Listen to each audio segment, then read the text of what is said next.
enough of Keanu. Yes, it's true.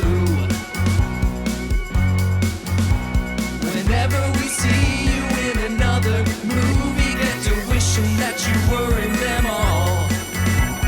Our hearts cry out, Keanu, haven't aged a day in 30 years. Now we're looking back on your career. Can't get enough of Keanu. Welcome to Can't Get Enough of Keanu, the internet's premier Keanu Reeves podcast, in which we explore the filmography of that great, ageless, enigmatic Canadian actor movie by movie. I'm Patrick Willems. I'm Jacob Torpey. And I'm Matthew Torpey. Welcome to the show. Welcome. Hello. Hey, Hello. Torpey boys, welcome back to America. Thank you. Thanks. Yep, we're so much more cultured. You wanna... You guys are? Yeah. Yeah, I can really... Yeah, just, we came back from Europe. Yeah, I can we smell summer- the Europe off you. We Yeah. summer in Europe. Yeah. Tell our listeners where in Europe. We were in a wonderful place named Croatia. Croatia. The Croatian Riviera? Yes. Yes. How did you know? Yeah. Oh, I have vacationed there once or twice in my time. Oh yeah, the You know. Croats. I love vacationing. I love summering. I love taking huge breaks and lounging by a pool and debating whether or not to start an affair with a married baroness. That you eye from like across the pool Yeah, as you yeah. sip your overpriced drinks. And I eat a fig and drink like a aperitif. Some sort of honeyed liqueur. some eat tan plums. shredded Greek waiter just like, brings you some more figs. Right. Stop. Don't get me so excited right now. Damn, you're taking You're making me want to back. go back to Croatia. back to my other life that I lead, definitely. That's right, Patrick. We were in Croatia. Yeah. We were in Croatia and it was we it was went nice. for a fun trip. Me, Matt, and Rachel. And Who's Rachel? Rachel is my beautiful wife. I was hoping you And- would just do the Borat voice.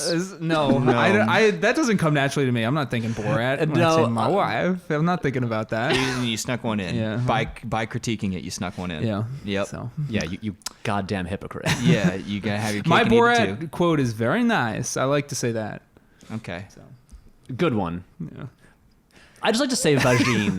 Vagine. That's a good one. That's not really a bad useful one. in everyday life to only use that one word in that one voice. Yeah. How long before Borat officially gets just eliminated from everybody's? No, these things movies, emerge. pictures? These things reemerge. You know. Like Yeah. Shrek.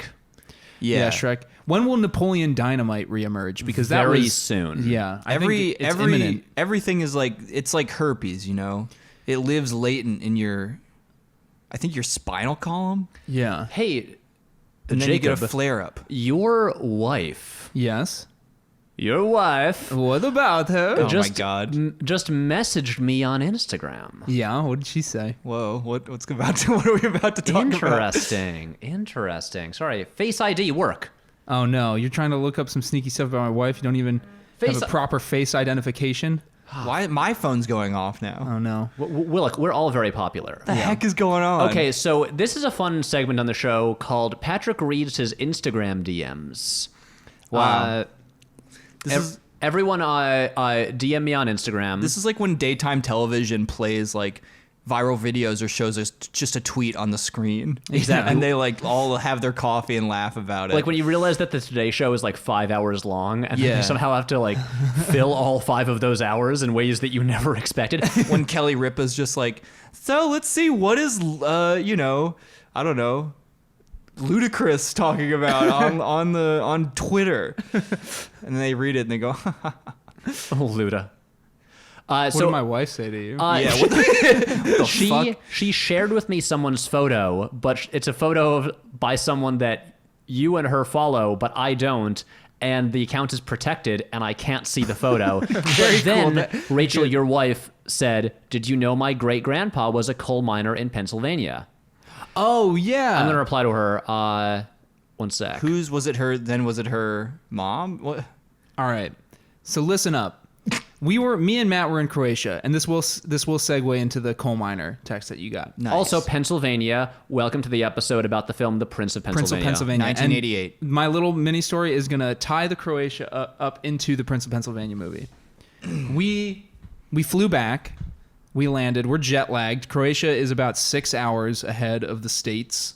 So we landed around like 4 o'clock yesterday, 4 p.m., and we were already very tired because as far as Croatia was concerned, it was 10 p.m. So basically we did like a couple things and then zonked out. But I woke up at 4:45 a.m. this morning and was super awake, didn't know what to do with myself. So I decided to watch The Prince of Pennsylvania this morning at 4 a.m. The way it was meant to be seen. The way it was meant to Yeah. be watched. Jet lagged early in the morning. Yeah, so Rachel decided to sit with me and watch this because she also couldn't sleep. So while we're watching the movie, though, she was talking about the fact that Fred Ward, who plays Keanu Reeves' dad... Remo in- Williams himself. Yes. He is a coal miner in the movie. And Rach actually mentioned to me that her great-grandfather was a coal miner in Pennsylvania and died of the black lung. Really? Yeah. Isn't that interesting? What year would that put him? I don't know. I didn't ask I that question. don't know. Wait. Wow. Yeah. He died of the black lung. Yeah. Classic. Classic. Classic coal miner thing. Oh gosh, that's really cool. That's legit. Yeah. Yeah, sounds hardcore. It is hardcore. Guys, it's hardcore sad. You ever think about old working in a is he? coal mine? When I'm watching this movie and just the sheer amount of panic and claustrophobia and terror I'd be feeling every single day I went to work. That Yeah. for me, maybe because I also watched Coal Miner's Daughter earlier this year. Yeah. Which I don't know if you guys have heard, but it involves a coal mine. Yes. And also coal mines feature heavily in the classic film Zoolander. yes. Tell me about it. Yeah, but that I think might be the career that I'm like least suited for. You think so? Coal mine is at Yeah. the bottom of your list? I think I would put like farmer or like carpenter Above coal miner. or construction worker above coal miner. I just think like what would I be really bad at and be truly miserable doing? Coal miner is like right at the top of that list. Wow. My top of the list, I would be what I'm really suited for and what I'm really trying to get started is, my lifestyle inspiration. I'm more into like being a sort of like influencer, Sure. like hot, like Oh, you're more into just being hot, is what you're well, saying? being hot and having a fat rich ass? and just be like Timmy Thick or a whatever. booty Instagram account. Wait, Just showing us your buns. this could every day? happen. This could happen. So Matt, Your ass is workable, Matt. You can you can build that up. Workable in the sense that Like it's mold clay to be yeah, molded. you can add to it. Just do squats until you Do can- squats and drink protein shakes. Okay. And your Yeah. booty will pop. Matt could be an influencer. I think so. Yeah, it's how hard can it be? Yeah. The job that I'm most suited for, and I was told this in 5th grade, was modern dancing. Okay, slow down.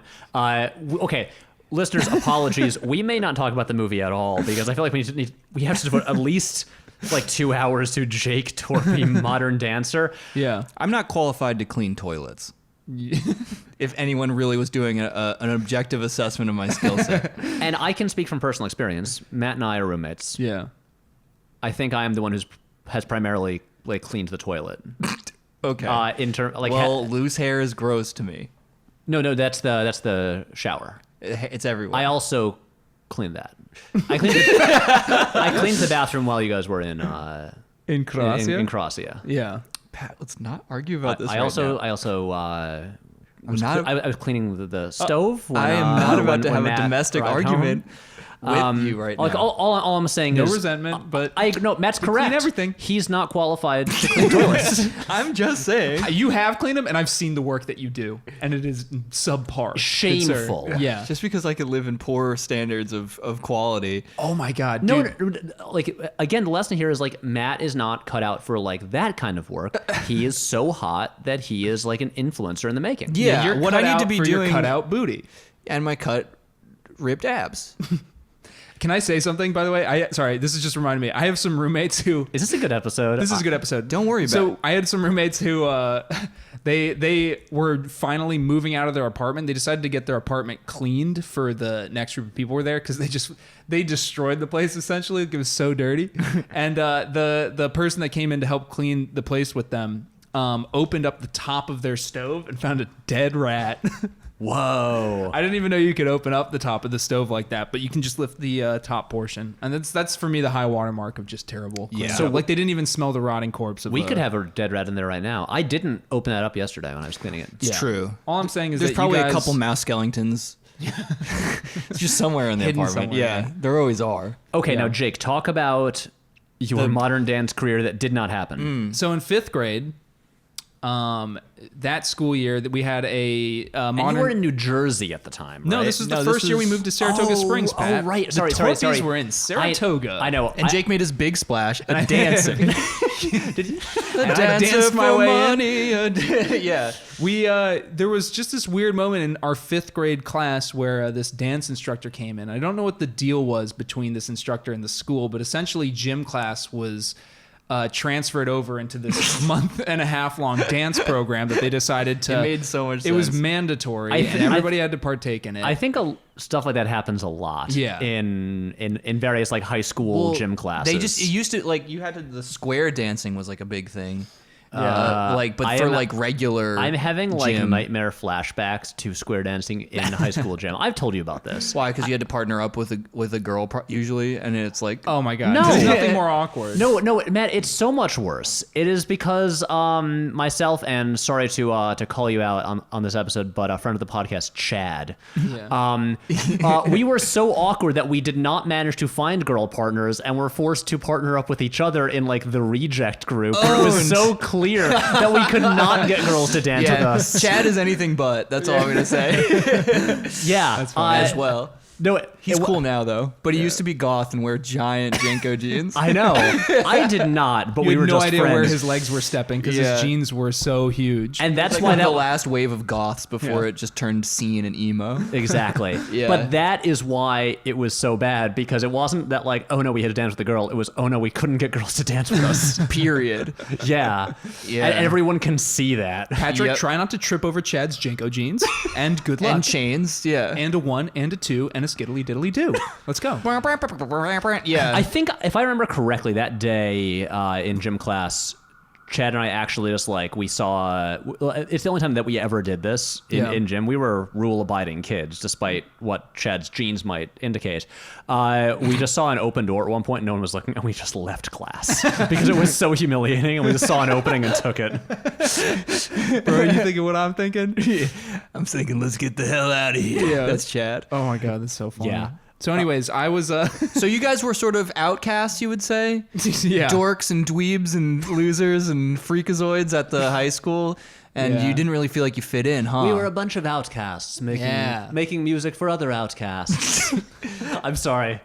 I apologize for This that. was my big segue into Prince of Pennsylvania. No, we want to talk about Jake's dancing. Fuck. All right. Yeah, sorry. Damn it. We'll get to the I'll movie. I'll find another opening. Don't worry. Yeah, find an opening I'm a at the goddamn end of my professional. story.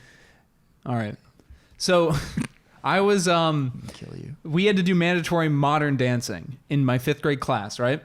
Each class got partnered up with a different song, or they got set with a different song that they had to dance to. And my particular homeroom class, we had to dance to the song "Raining in Moscow." Raining in Moscow? "Raining in Moscow" by Michael Jackson. I believe off of one of the posts, you know. Raining whatever. in Moscow? Raining in Not Moscow. Stranger in Moscow? Sorry, Stranger in Moscow. Stranger, yes. I believe that is off. History? When you're strange. No, it's the People one after into- Bad. Yeah, I can't remember It's what that not. one is. It's not Invincible. It was. Oh my god. So while Pat's looking that up, so that was the song we were dancing to, and we had like this whole choreographed bit. Dangerous. It's dangerous. Dangerous, yeah. Doy. We had this whole They were, choreographed bit, they're all adjectives. and while we were dancing, the instructor that was teaching us all these moves actually took me aside after class one time. Wait, it's not on Dangerous. It's not. It I don't know. I mean, the song's "Stranger in Moscow." Get this cleared up. It is on History. Yeah. Yeah. Oh shit, I was right unintentionally. So she took me aside and she was like, "Jake, I just want to say something. You really show like proclivity towards this, and like an enthusiasm that I've never seen. And I just his wanted, power levels are off the charts. I just wanted to give you like a real sense of encouragement here. And like, if this is something that you're interested in doing, you can feel free to talk to me about our program after school. But what I'd really like to do in the immediate sense is, as in right now, is after school today, we're actually going to be doing just a talk with some of the younger grades. Like 5th grade is the one that's actually performing for the school, but we want to like relay and develop an early enthusiasm for modern dance for the 3rd and 2nd grade classes of the elementary school. And I would love it if you stay with me just an hour after school today and just demonstrate some of your modern dancing abilities to the 2nd and 3rd graders of your elementary school. And by the way, did you guys you're have like, to I want choreograph to watch this yourselves? Toonami. I don't want to do this. I want to watch Toonami. Dragon Ball Z is on. Wait, what did you say? Did you have to choreograph it yourselves, or did they teach that's you the modern choreography? dance. No, so for the Dance to Stranger in Moscow, that was choreographed by the teacher. Okay. Right? What she wanted me to do was go back to the auditorium when everybody else was going home and literally improvise a dance at a class of 2nd and 3rd graders, like 6 and 7-year-olds. And she wouldn't tell me to the same song. Nope. To a song that she didn't tell me about. Because the idea was she wanted to show that I could respond to a song with my own interpretive dance, like Right. on the fly. Your He needed body to could just feel it. He couldn't anticipate anything. He had to just sort of react and therefore have a purity to his bodily motions. So she was like, hey, and she did like a little 10-minute speech to these 2nd and 3rd graders, and there was like 20 or 30 of them. I was mortified. Wait, you did it? Yeah. Oh, you didn't- did it. So I didn't know how to say no. Like I was nervous and I was little, and I just thought like if an adult asks you to do something, you're supposed to. And I didn't want to, but I said okay. And so she brought me into the auditorium with all of these little kids looking at me, and she was just like, and anyways, so modern dance. I would like to give you a demonstration here. Just some of the older years. Like We brought the idiot 5th grade. savant Jacob to show you what raw, unstructured talent looks like. And she's like, he's going to respond now to this song in any way that he chooses, but it will take the form of his own interpretive dance. And she just pressed play on like a boombox, like on the floor of the auditorium. And I just had to dance for like 3.5 minutes in front of a bunch of kids to a song. I just made it up on the spot. What was the song? I don't remember. It was an instrumental. I don't remember. Oh, what it wow. was. Do you Yeah. remember any of your moves? No, Okay. not from that one. I remember kind of thinking like Was I it Primus? Boren and her Club of Gore? yeah. Damn, deep cut. Because that feels to me like the kind of moment that you would either remember so vividly or you would totally block it out of your memory. I remember at one point just like, having jitters. like basically Stage fright. an intentional seizure-like dance move because I just was like, Oh. I guess the music sounds like electricity right here. So let you me are just- actually a genius, and you were you had a potential career into the brilliant like field of. I was trying my best just then at that moment. And then what I remember too, You lost yourself to the music, I did. I lost myself. and you became You lost yourself to dance. you became the danced. lost myself to dance guitar. And then after but I will say this too, just to cap off the story. After we had our final performance to Stranger in Moscow, and the audience freaking ate it up, and then the dance teacher came over to our dad, who At that, I was obviously just dying to get home and was so sick of watching 5th graders like gyrate. And so he came over to pick me up, and then the teacher was like, excuse me, Mr. Torpey? Sorry, I'd love to just talk with you for a damn, second. she loved you, dude. Yeah. And she was like, I just wanted to say something. You know, your son has been an absolute joy to work with. And I was just like mortified a second time over. And I could just see our dad's eyes glaze over as she was talking to him about how good I was at modern dance. Well, okay, think about it from your dad's perspective. Yeah. Matt is already in middle school. Yeah. He's like maybe a lost cause because he's just so deep into Dune and stuff like that. And your dad, like, you know, Oh, I've thoroughly ruined his expectations but like at that your point. dad went to Brown, like athletic, engineer, all Yeah. of these things. MIT. A smarty pants and so shredded dude. Matt is just a dweeby nerd, and then he comes over to hit the next sundown. Maybe and you're like, this one. What do we got here, baby? Your son is the brilliant modern dancer. Yeah, you're like, oh, you get C+ in like math class, and then all of a sudden it's like some lady's like, Mr. Torpey. He's very expressive with his He's body an expressive, on stage. sensitive young boy. Yeah. No. And he's graceful and beautiful when it comes to dance. Yes, like a will-o'-the-wisp or a fairy. So, to segue... Wait. Is that the end of your dance career? Yeah, that's the end of my dance career. I never wanted to pursue anything like that. Flame I out. did do drama You know, club those in who high burn school, brightest, and then you kind of you dance know. there. Yeah. They I burned very bright is all I'm saying in Right. 5th grade. Just to check, I've talked about my weird elementary school Irish dancing career, right? maybe on this not. on this Maybe podcast. Maybe at some point during the The Hartnett Hartnett era? era, I feel like maybe like season Hartnett. at this point I'm like, do I talk about that or we're 20 minutes into the episode? We just talk about the movie. Oh, yeah. Pound off. No, not pound off. Pound off. Sound off in the in general. comments. Sorry, I. Sound off in the Just comments, work guys. off some stress, you know. Yeah, I'm like hanging on by a thread here. I'm like just trying to keep it together to get through this. We're all out of sorts because like You're jet lagged, both of you. yeah. I did smoke weed. Also, not like very recently, but like a couple hours ago. Hell yeah, dude. Well, now we know that. Yeah. Matt's confessed to a crime. Oh no. I drank and I'm actually not 21. I've been lying to you guys for years. Yeah. I'm good. You're aging horribly, man. Look, I have the same. I have Jack syndrome. Do you have progeria? I can't help it. Jack made progeria seem like it would. I bet they would love if you just turned into an adult as opposed to Like just prematurely a fully decay. healthy and proportional adult. You're Yeah. like, Exactly. oh, I just get to be Robin Williams, but real quick.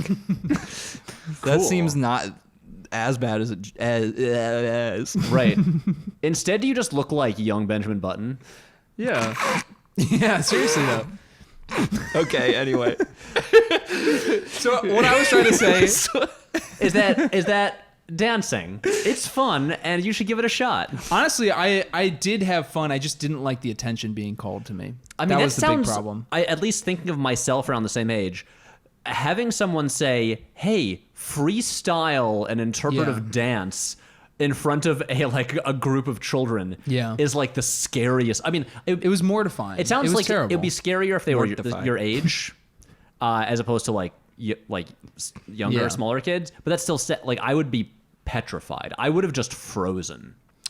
I'm surprised that I didn't. Is all I need to say about It was that. a classic movie moment where Jake at first froze and gazed as time slowed down, and he gazed sweating out at the crowd of children. And he was like, I don't know if I can do this. And then all of a sudden, the voice from his mentor comes through his mind, going, "Jacob has the most raw, beautiful talent." Well, look, it's like all I really had to do was spaz out. Like there was nothing. And if there's one thing you can anything I fucking did- do with at the drop of a pin, it's all I was spaz. doing was actually using pure body language, showing how distressed I was to even be doing what I was doing in front of a bunch of second. So and you third were graders. genuinely trying to like communicate a sense of I was stress and anxiety communicating- to children. It was a cry for help. help me, just like you see it, yeah. To It's a like- younger grade. It's your version of the Freddie Prinze Jr. hacky sack interpretive like Yeah, performance art exactly. scene from She's All That. Exactly. Yeah. And on that note, the Prince of Pennsylvania. What we're trying to say is high school is weird and hard. Well, that was Jake elementary was in school. fifth That grade. was Good elementary sir. school. I'm sorry. I Okay, had many years to go before high school. Growing up is weird and hard. Yes. There we go. Okay. Growing up is weird. And this and hard. is a movie about a the kid, pains of growing I up. guess. Is this a build? What's a Bildungsroman? What is? Do you know? A what? Bildungsroman is a long. It's usually I applied thought to it was a novels. coming of age. It's a building in the city of Rome. Yeah. Oh. And you are dumb for not realizing that. Yeah. Based Shit. on the. Well, to be name fair, of you it. guys went to Croatia, not Italy. Yeah. Right. we So only how would you know? There's tons of Italians there. That is true. Yeah. But the Bildungsroman, I think, is usually just a descriptor for novels, right? And it's just a long sort of coming of age tale where a person sort of But you start develops from real fully young? into their personality and okay. their adulthood. But yeah, usually start from a really young age, and those types of books tend to be like these 500 plus page things. This movie is This movie is not a Bildungsroman. Is it over No. like I don't know, a week or two at the most? Yeah, and it's a touching indie drama that then turns into a slapstick comedy That- by the end of it. then turns into That feels preposterous. again. Yeah. It takes a break from one tone to violently jerk to another. Yeah. Then jerks back to the original tone, kind of, with like some really ham-fisted emotional payoffs at the end. Oh, yeah. that Oh, yeah. suck. Can I Let's lead into this. Can I just give the audience a little bit of Go for info it. about this film? Because again, it's not a movie that most people have seen. So it's a 1988 film, of course, starring our dude Keanu Reeves. So once again, he's still in the teenage phase of his career, as in he's in his 20s, but he's playing teenagers. It's a movie written and directed by Ron Niswaner. Go for it. Yeah, that's the best I would do. Niswaner. Nizwainer. What? Nazwaner on you. One of those. He's a guy. Very nice. He's a guy who hasn't directed many movies. No. He only has 3 directing credits. This is his first film. His third film is a documentary, and he didn't direct a movie again until 2012. But he is probably most famous for writing the Oscar-nominated screenplay for Philadelphia, Oh yeah, great film. which I have not seen it. Oh, That's good. Yeah, Philadelphia is so really, I've really heard. good. I Yeah. will say, The Prince of Pennsylvania nominated for Best First Feature Film at the Film Independent Spirit Awards. I have a hard time. That seems more likely to have happened than.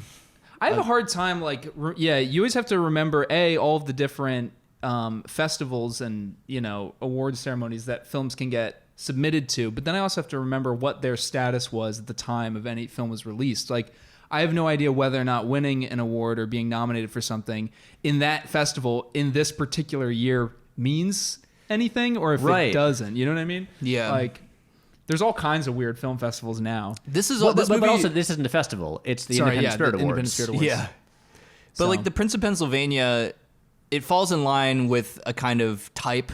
It actually got 3 nominations at the Independent Spirit Awards. Ooh. Yeah, Well, good for two, this little film. 2 nominations for Best Supporting Female. Which one? which the female? mom or The mom? the Bonnie girl? Bedelia and Amy Madigan. Nice. And Bonnie Bedelia, who plays Keanu's mother, of course, the same year that she was in Die Hard. Yes, Wow. Yeah, as She's Holly great. McClane. she's great. Sorry, She's- Holly Gennaro McClane. Exactly. Yes. They're having she's troubles. she's great in this movie, and this movie only made $5,415. So everybody saw Die Hard. Nobody saw Prince of Pennsylvania. Exactly. And But this is not a tragedy that happened though. I don't think so either. didn't love this film. No, me neither. Yeah. I mean, it's not. I think Youngblood is still worse. Yeah. Oh. Don't. Youngblood is right now at the lowest point of the rankings here. Yes, if we. I think we can all safely agree. Yeah. Also, one good thing about this movie: 90 minutes long. Yes. Yeah. Nice crisp 90 minutes. Remember, Youngblood, 2 hours long. 2 hours. And the thing about this movie is, I'll read a little bit of the Wikipedia plot summary. It says, Rupert Marchetta, who's Keanu Reeves, has a mind of his own. Whoa. He's frustrated with his parents, especially his dad, played by Fred Ward, and doesn't fit in with other youth. He is also in love with an older woman, Carla, played by Amy Madigan. One day, his dad tells Rupert he sees himself as the king of Pennsylvania, his wife as the queen, and Rupert as the prince who will inherit his kingdom. And that's basically the kind of like what we learn at the beginning, and then a whole plot begins. Yeah. And I was trying to find some reviews for this movie. There's literally 1 review published on Rotten Tomatoes for it. Yeah. And Is it Ebert's? No, but I did look at Ebert's review, and Jake, I'm guessing you also read it. Yeah, I did read And Ebert's I think review. Ebert kind of pinpointed what I was feeling about this movie. Yeah. In that the setting is really interesting and feels like a real place. Right. This place kind of like, it's sort of a small town Pennsylvania, but like it's kind of a rural area. It actually reminded me a lot of kind of the area of upstate New York that we're from. Yeah. Where Yeah. like the town we're from, Saratoga Springs. Yeah, it's got a nice- It's like a well-off, busy, small town, but the Yeah. areas around it, like especially like the area where like my parents' house is, it's Or a lot like more Greenfield.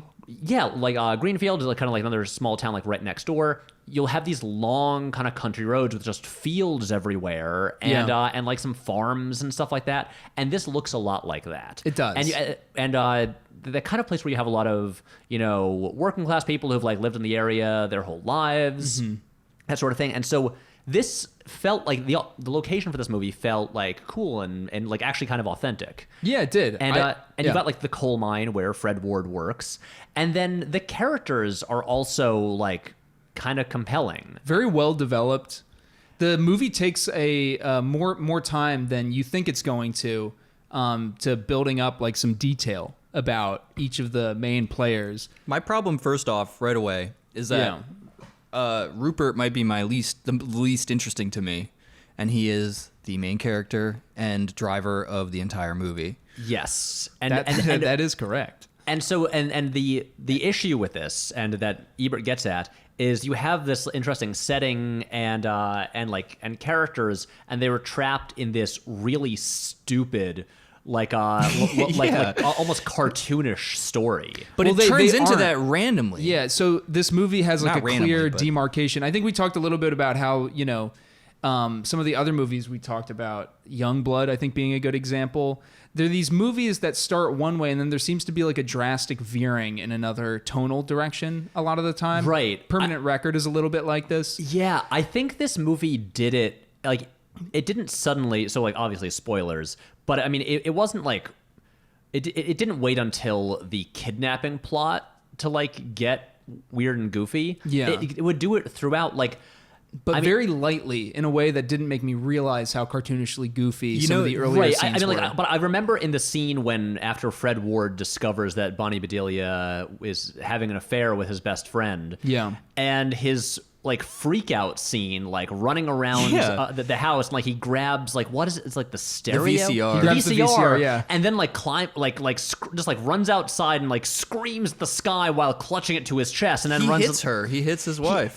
That's the thing. The scene begins like kind of like shocking and disturbing when he just slaps his wife really hard, Having just found out that she was cheating on him with his best friend. Right. Yeah, and then it becomes like this almost like a parody of a melodramatic scene where he's like screaming while clutching the VCR, and like jumping Suddenly into the pool with it. That scene in it as in microcosm actually works as what the whole movie accidentally does, which is does the first half legitimately, and then the second half it does the same thing again, but then it shows you suddenly a cartoonier version of it. And he slaps his wife, she falls back on the couch. It's really upsetting. Keanu's trying to break into the door of his house to help his mom, and then he grabs the VCR, almost throws the VCR at her head, which once again would have escalated the original intense part of the that earlier half of the scene. Then he decides against it, runs out the door, and like you said, just freaks out and starts running around with the VCR And it's like so an idiot. over the top that it's like almost comedic. But that's why I was staring at the screen going like, what is this? Yeah. And Matt, getting back to the point you made about how Rupert, aka Keanu, is kind of the least interesting person there. And he's playing a character that I feel like on paper is potentially compelling, but they don't quite know how. Okay, essentially, the character, he's a guy, he's like basically like kind of dropped out of high school. Yeah. He's really smart, but doesn't have ambition. Right. And he doesn't quite know what he wants to do with his life, but he knows he doesn't want to fit into like the classic system of like going through school and then going to college. So he's kind of like drifting around. He's attached himself to this older woman that I think he's interested in because she's had a lot of experiences and has just lived an interesting life. Well, he's got that like Holden Caulfield, everyone's a phony chip on his shoulder as well. Like that's like one of the biggest and almost the only motivating force he seems to have to like be as dissatisfied as he is like people lie. Yeah. And they don't express who they really are, and I do because I wear like crazy clothes and get weird Skrillex haircuts on a whim. Right. But it's also funny to cast Keanu in that role because at this point in his career,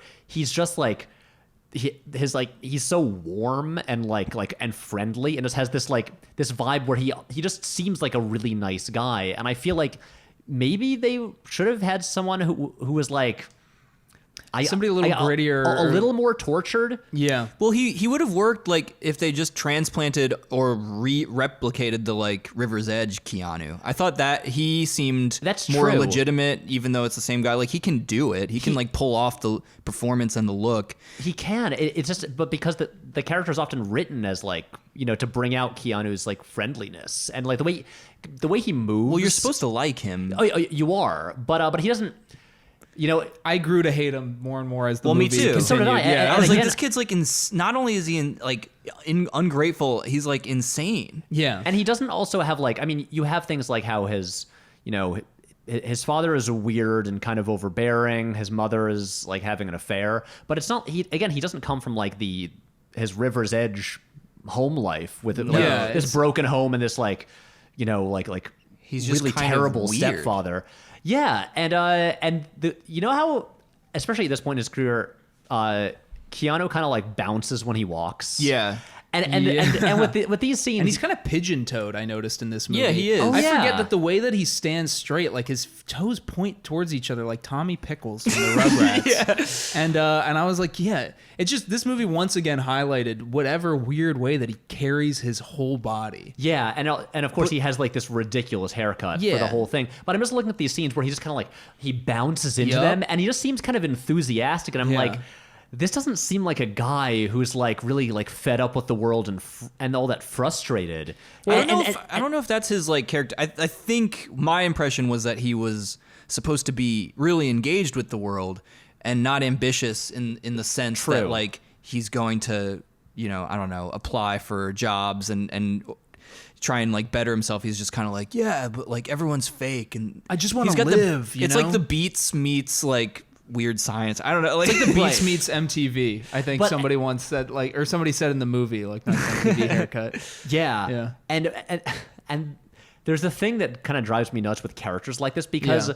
you know, that sort of person who's like very smart and like educates themselves. kind of like but then- Hartnett in The Faculty. Yeah. Sorta, then- kinda, sorta. But you know, but who doesn't have ambition. Right. And so is kind of content to just live this kind of pathetic life.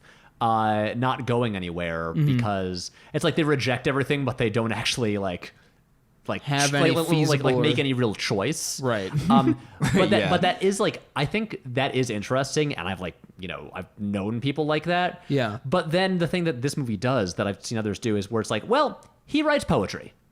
That's like his thing. Well, no, no, you because- don't find that out until later. And didn't you feel the same way that the poetry writing seemed very abrupt suddenly? It was like, oh, by the way, you write poetry. I'm like, I'm is pretty that sure what he that does? they mention it earlier on. No. They open up, the dad, Fred Ward, sneaks into Keanu's garage room outside of his house, opens it up, and my first impression was that Keanu was secretly like an engineering whiz kid.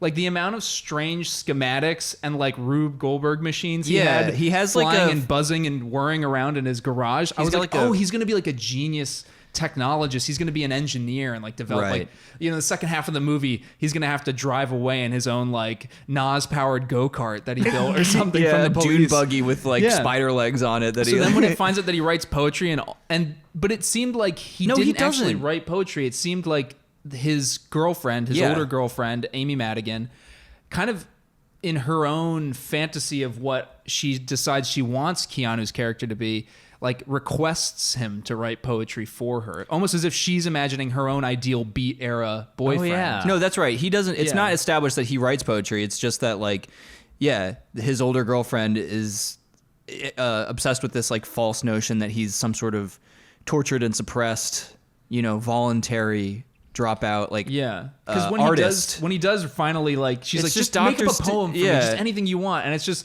like sort of horny Dr. Seuss. He's like, Yeah. your thigh is tastier than pie. And you're like, it's okay. that it is literally that's one And of the lines. he goes, more freer than pot is the smell of your, and she's like, no, let's not say anymore. And I was like, oh, he's gonna say the word twat, I think. Yeah, something like that. I was like, oh, he's just got like a potty mouth. Well, he's like Bukowski, dude. Yeah. Honestly, he's got a fresh mouth on him. I don't like it. Honestly, I feel like, yeah, this movie is caught in this weird, like I think between three different types of movies, where part of it is just a very grounded drama about like, you know, these like working class people who are all kind of like, dissatisfied with their lives and the way things have turned out in this like small town in Pennsylvania. Yep. You got the whole thing about how the Fred Ward, his dad, owns this land that is potentially worth a bunch of money, and he views himself as the king, but there's actually nothing really impressive about him, and he just constantly talks about like his glory days were really just like being in the Vietnam War. Yeah. And so you've got... And that set him straight, because he used to be a rebel. Right. His wife considered him her Jimi Hendrix, like she was dating Jimi Hendrix. That's what she says. Yeah, but then he came... And then back, Vietnam changed you somehow. And he's And- like, it set me straight is what it did. and now he's at like Oliver North. yeah, or something Yeah, like that. yeah. Yeah, but so you've got that, and again, because he just mentions like the war so much, it honestly becomes like a Principal Skinner thing. Yeah. where It's played for laughs after a while. Yeah. Literally though. But so you've got that, and then I think you've got just like this kind of honestly like this like 80s like kind of like teen comedy. Yeah. Like zany, like we gotta figure this out. Right, about this like funny outsider kid, and maybe he's got like all these does have like the Rube Goldberg like engineering stuff. It's like a little Ferris Buellery. Like his room was kind of Ferris Right, Bueller. and he teams up with the biker gang and brings them to like the homecoming dance. Yeah, you And- thought that would play out like He's a a little zany more punk. intense than it did, but It's they just literally kind of came. It's and a were, setup for the final scene of the movie. Yeah, And then which that really sucks. yeah, and then you've got the kind of Coen Brothers-esque thing with like the kidnapping plot gone wrong, and like people attempting to be criminals and being bad at it. Yeah, my note was that too. My note was like, oh, this is like Permanent Record, but then it turns into Raising Arizona. Right. Was The problem- basically my. The problem with referencing people that are actually talented at that stuff, though, is the unnecessary, secondary glow from like those names Yeah. into the film. Whereas what we mean is that this is a bad movie. Well, even Amy Madigan looks like, to me, a little bit like Holly Hunter from Raising Arizona. Oh, yeah. And I was laughing about that too. I was like, oh, like the wily couple that decides to go for the zany heist plan. Right. She looks more the two like, leads even look like one another. You know who she was reminding me of more was Tim Roth's girlfriend in the beginning of Pulp Fiction. Yeah. Yeah, She you're looks right. basically exactly like her. Yeah. Which is pretty weird. But unlike some of the other movies, Yeah, too, wait, is that? Oh my God, what is her name? Amanda Plummer. Yeah. Amanda Plummer. Yeah. But yeah, and that's the thing about the weird combination of these things, because you also look at Amy Madigan's character. She owns this little kind of like ice an ice cream parlor like, shop or like something. ice cream stand, like truck stop, yeah, on coffee the house. outskirts of town. Yep. But then you get into like the background of that character, and It's dark. Yeah, it's really dark. She's Not had this, good.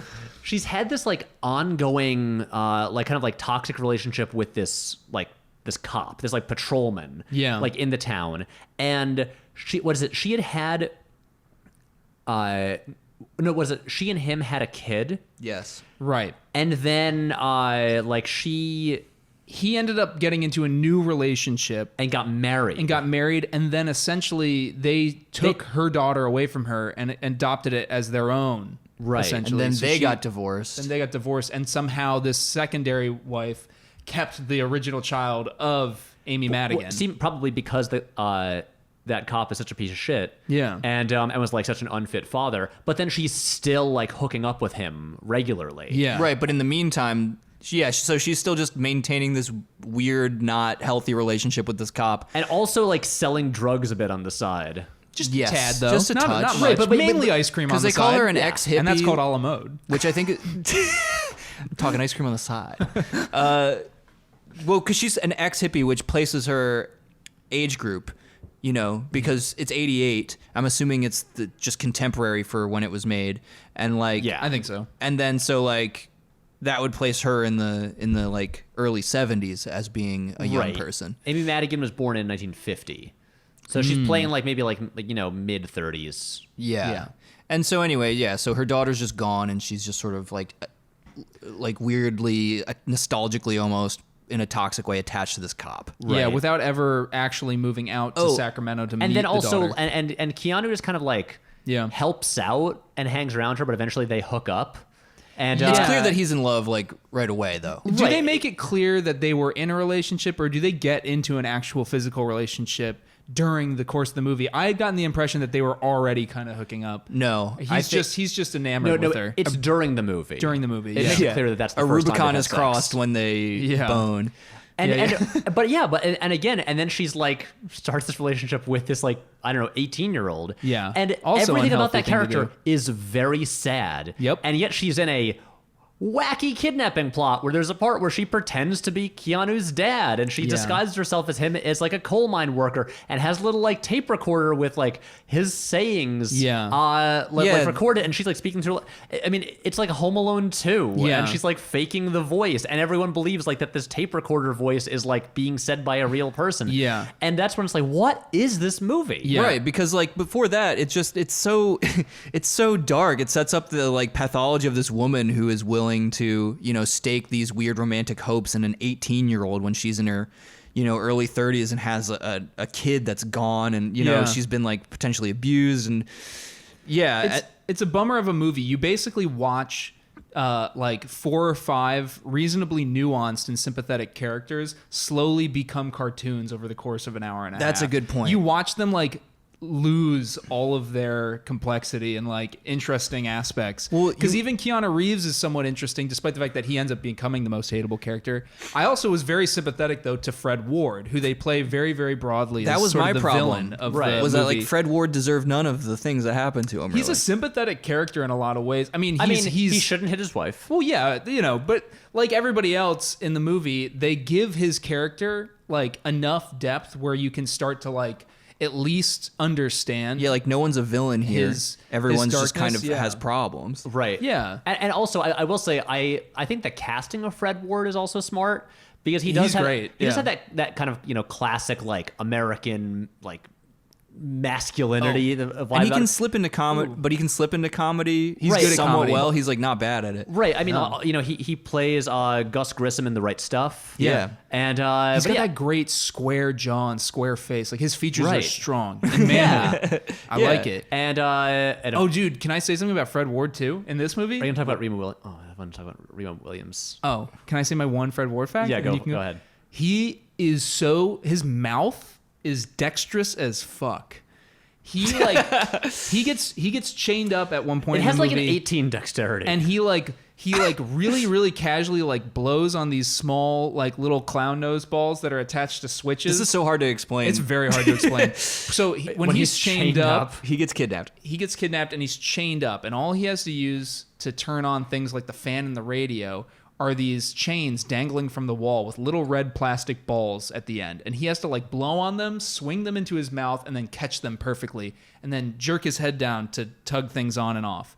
And he does it with like the ease of someone who seems like he went to school to do Who this. seemed like they were blowing on little clown nose on strings all their life. Yeah. And I was like, damn, he's good. And then later, Keanu just like barely opens a Slim Jim for him and throws it in his mouth. Yeah. And he eats it. He eats a partially wrapped Slim Jim with no hands. So I believe what you're saying here is, where was the Film Independent Spirit Award for Best Mouth Acting? Yeah, I feel Right. like he's a good kisser. He must be a good kisser. He's got to be a great kisser, Fred Ward. Yeah, okay, what movie has the best Fred Ward kissing? He could probably tie cherry stems with his tongue. You know, Right, some and people can do unwrap that. starbursts and well, stuff. well, guys, you know, I was looking it up. This is the first but not the last time he's going to team up with our boy Keanu.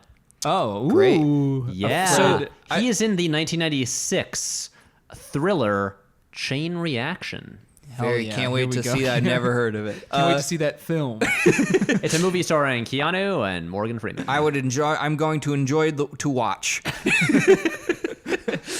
I was like, just to bring it back to like the multiple times now that we've encountered, specifically in Keanu's filmography, these weird, like nullifying storms of like different tones all happening at once. So like you're like, there's the 3 conflicting films that are trying to compete for oxygen within the movie, and This has been a recurring thing now. On you this create podcast. this like Bermuda Triangle where Yeah. all like sense and like content disappears. Yeah. Where like you're just like, it's trying to be these like 3 things, and in the middle you just have this void where like all things are canceled out by the previous thing, and so you're just left with this like really. It's worse than being mad at a movie. It's just kind of empty. I mean, Yeah. like I wasn't. Yeah, I didn't like the movie, but it wasn't because I was like, it wasn't like Town and Country where I had a moral indignation and rage. It was just kind of like, ugh, like what had happened? Like, why did this happen? This movie almost means nothing. Yeah. Oh, also, I think the most compelling thing in the movie, or it's the most compelling story development, is something that happens so quickly that like it honestly, okay. You could just take Keanu out of this and make this one thing the whole movie. So, Lady who makes ice cream. no, actually. Okay. So again, Fred Ward works in the coal mine. Yeah. And his best friend also works in the coal mine, and his wife is having an affair with his best friend. Yeah. This is established. Oh, and they meet up in the trailer on the Property. land that he owns. Yes. It's And very there's important. this part that happens very quickly where it's like, oh my God, there was an accident in the coal mine. Oh, Yeah. at this point, Keanu's character is he's working not like in the mine, but at like the building outside the like mine, adjacent to as the like mine. a janitor there Yeah, because he's been Yeah. forced to get a job. But there's a part where there's an accident at the coal mine, and the two guys that are trapped are Fred Ward and are Keanu's dad and his best friend. Yeah. And since and then we learn that because they think they might die, his best friend confesses to him that he's been sleeping with his wife. And there's the part when we see it all from his wife, from Bonnie Bedelia and Keanu's perspective. Right. Sorry, her name is Pam. His name is Rupert. So Yeah. Pam and Rupert's perspective, just like outside the mine, just like Right. waiting for news. And the two men come out. They get out safely, but they're like silent. Oh, they go yeah. and like hug their wives. And But they don't look at each other even a little bit. They don't, and you sense something has happened, and then you cut to the next scene when he like slaps her, and you learn what has happened. But that idea about just like them being trapped in this mine and like this like secret that like will destroy like a marriage and a friendship coming out, I think that's more interesting. Yeah. And- You have a movie with a crux at the center. than and anything then- Keanu's going through. Like, I'd Yeah. rather watch that, like, kind of searing domestic drama about Yeah. these, like, working class guys in a mine Yeah. than you know, Keanu being like, oh, I'm the prince. Maybe I'll kidnap my dad. Yeah. So yeah, I'll kidnap him. He's an asshole anyways. so Fred Ward is not established as enough of an asshole, even with the domestic abuse thing, just because like that feels almost I don't know. This is like maybe bizarre, but like just like it's. He's like just having an emotional outburst and like they're like poorer people and it's just He's like just a sad character like a though sad- too, because he's a dude who went to Vietnam, had apparently his independent spirit sort of wrung out of him through the experience, came back to his poor working class town and just got a hard job in a coal mine and is like deeply bitter and possessive of the people who also happen to resent him and are cheating on him. He's a like deeply sad character. Right, to me. like Yes, that's what I'm trying to get at. I think Yeah. it would make a big difference if they showed him being abusive to his wife before that happened. Yeah. And not to say that it's like justified here, but it only happens, you know, after learning that she has like, you know, been cheating on him. Right. And if they want to establish him again as more of like an antagonist, like Yeah. a character who we want Keanu to really rebel against because Yeah. he's like doing bad things, then maybe they should have made him abusive at like in advance, because again, Or make him the cheater as well. right. Leave that alone with like as far as like having Keanu's mom be the one who's cheating on him, but have him be a despicable, possessive, jealous dude who's also simultaneously cheating on his Right. wife. Instead Like, he's suddenly he will be the worst character in the movie, and He's- honestly, you know, Keanu could have shot him in the face with the shotgun at the end of the movie, and probably the audience would be with him. You know what I mean? Like Right now, people would be cheering. Yeah, right now he's just kind of a drag. He's Yeah, kind of a drag because and like he's just sad painted and as pitiable. a square though. Like Yeah. that's like his big crime. And as maybe I'm just getting older, but I'm just like, oh, so because he like does a shitty job that he probably doesn't even like and went to war and like bought a house and fucking got married and makes him go to church, like that he's that's bad because he's crushing their like their need to like get Skrillex haircuts. Right, but that's also the thing. It's like, Taking over that you know, Skrillex haircut. like well like It's a dumb haircut. it's just not enough. Oh, he also hated this haircut. He also gets the haircut at the beginning of the movie. The movie begins with him like kind of walking around a dump, looking to see if he can find anything cool, or maybe like he finds a little gift, Yeah. to give to Carla. Yeah. And then he just encounters a biker gang, Just sitting in the trash. Bunch of just like punks. styling each other's hair. probably smoking weed. Yeah. Yeah, And, then, dude. and one of them just High. like, hey, want a haircut? Or is he like, can I get a haircut? Yeah. Anyway. He doesn't even say, "Can I get a haircut?" I think he just stares at them silently, and then the young girl biker just casually looks up at him and goes, "Hey, want a haircut?" I'm gonna. Yeah. You want to drive off at the end? Cut to him driving his motorcycle to church now with a dumb haircut. Okay, guys. Half his head two, spray painted two things I silver. want to say. Yeah. First of all, a good title for a movie is Girl Biker.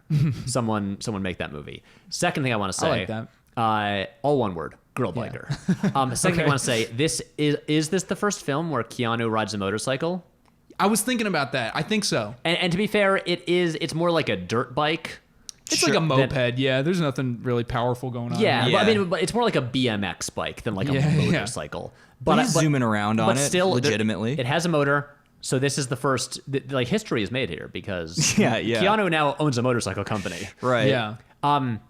But the thing that I want to say was He's comically bad at riding it too. he is. By the way, it's like funny. I want to talk about the homecoming sequence Sure. later because I think that's actually sort of fun. Yeah. and I wish the movie were more just about Yeah, that. yeah. But the thing is, again, talking about just like Fred Ward's character, watching this, I was like, yeah, a lot of what Keanu's doing is dumb. I wouldn't be on board with that. He's a smart kid who just is basically dropping out of school, but not to do anything, and just spends all his time hanging around, with this older woman who's like a very like sad, broken Troubled person. Yeah. and that's like not Yeah, you can understand like, that being won't concerned. go well. Yeah, you can Yeah. understand being a concerned dad about that. Like, oh, I don't, Right, I so- don't know so about that. As, son. Yeah. as much as he's going about it in Yeah. a weird way and like asking that the weird like psychology question that he asks him, It was so dumb. which is I do want to talk about that also. Oh, and that's supposed to prove also that like Rupert's smart.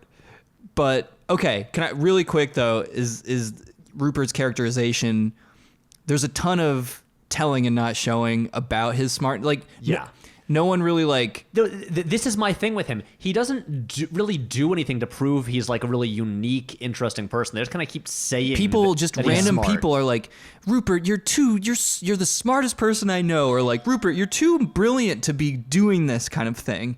And it's just like when he actually gets to like say the quote unquote smart shit, it's like it's like maybe when the worst writing occurs because it's like, Yeah. it's the greatest failure. It's the greatest failure in terms of like relaying the truth of that, which is the danger in creating characters that are like geniuses or like whatever. But he's Right. just like, yeah, so like, okay, so like Socrates, like, he spoke the truth and we are just avatars of the truth. And they made him eat hemlock because people just can't handle hearing the great truth. And you're like, wow, Socrates. Very That's cool, a dude. guy. That's Also, a Greek guy. Considering that we're like a year away from Bill and Ted, it's so weird to hear him say Socrates and Yeah, not correctly, Socrates. yeah. Socrates. Or like when say he's it wrong, dude. when his dad gives him that weird kind of like it's almost like a version of the trolley problem where it's like, do you pull this lever? Wait, can we talk about the question? Yeah, let's do it. Oh, yeah. Okay, To set it up, Fred Ward is driving with his son Keanu and asks him a certain philosophical Well, he question. tells him a question Yeah. that like That his state-appointed VA shrink tells him. yeah after he like signed up for the army. Once again, creating more empathy for Fred Ward. Yep. So the question is, you encounter two people drowning, and you can only save one. Yeah. One is a man who has the cure for cancer. The other is your own child. Right. Who Which do do you you pick? save? And Keanu is like, I think correctly, the guy with the cure for cancer. And Fred Ward's like, but your own flesh and blood. And he's like, yeah, but what if my son then got cancer later, and I would Yeah. know that I could have saved the guy who could have cured that? And I was like, I think he's totally correct. Yeah. No, Pat, see, this is where you're wrong because those Tell me. are what are called ad hoc arguments not presented in the like example. It's just that's why it's more like the trolley problem. It's supposed to be like the trolley problem because It's people just can like- just be like, like- what if this extenuating circumstance occurred in the thought It's experiment? one or many.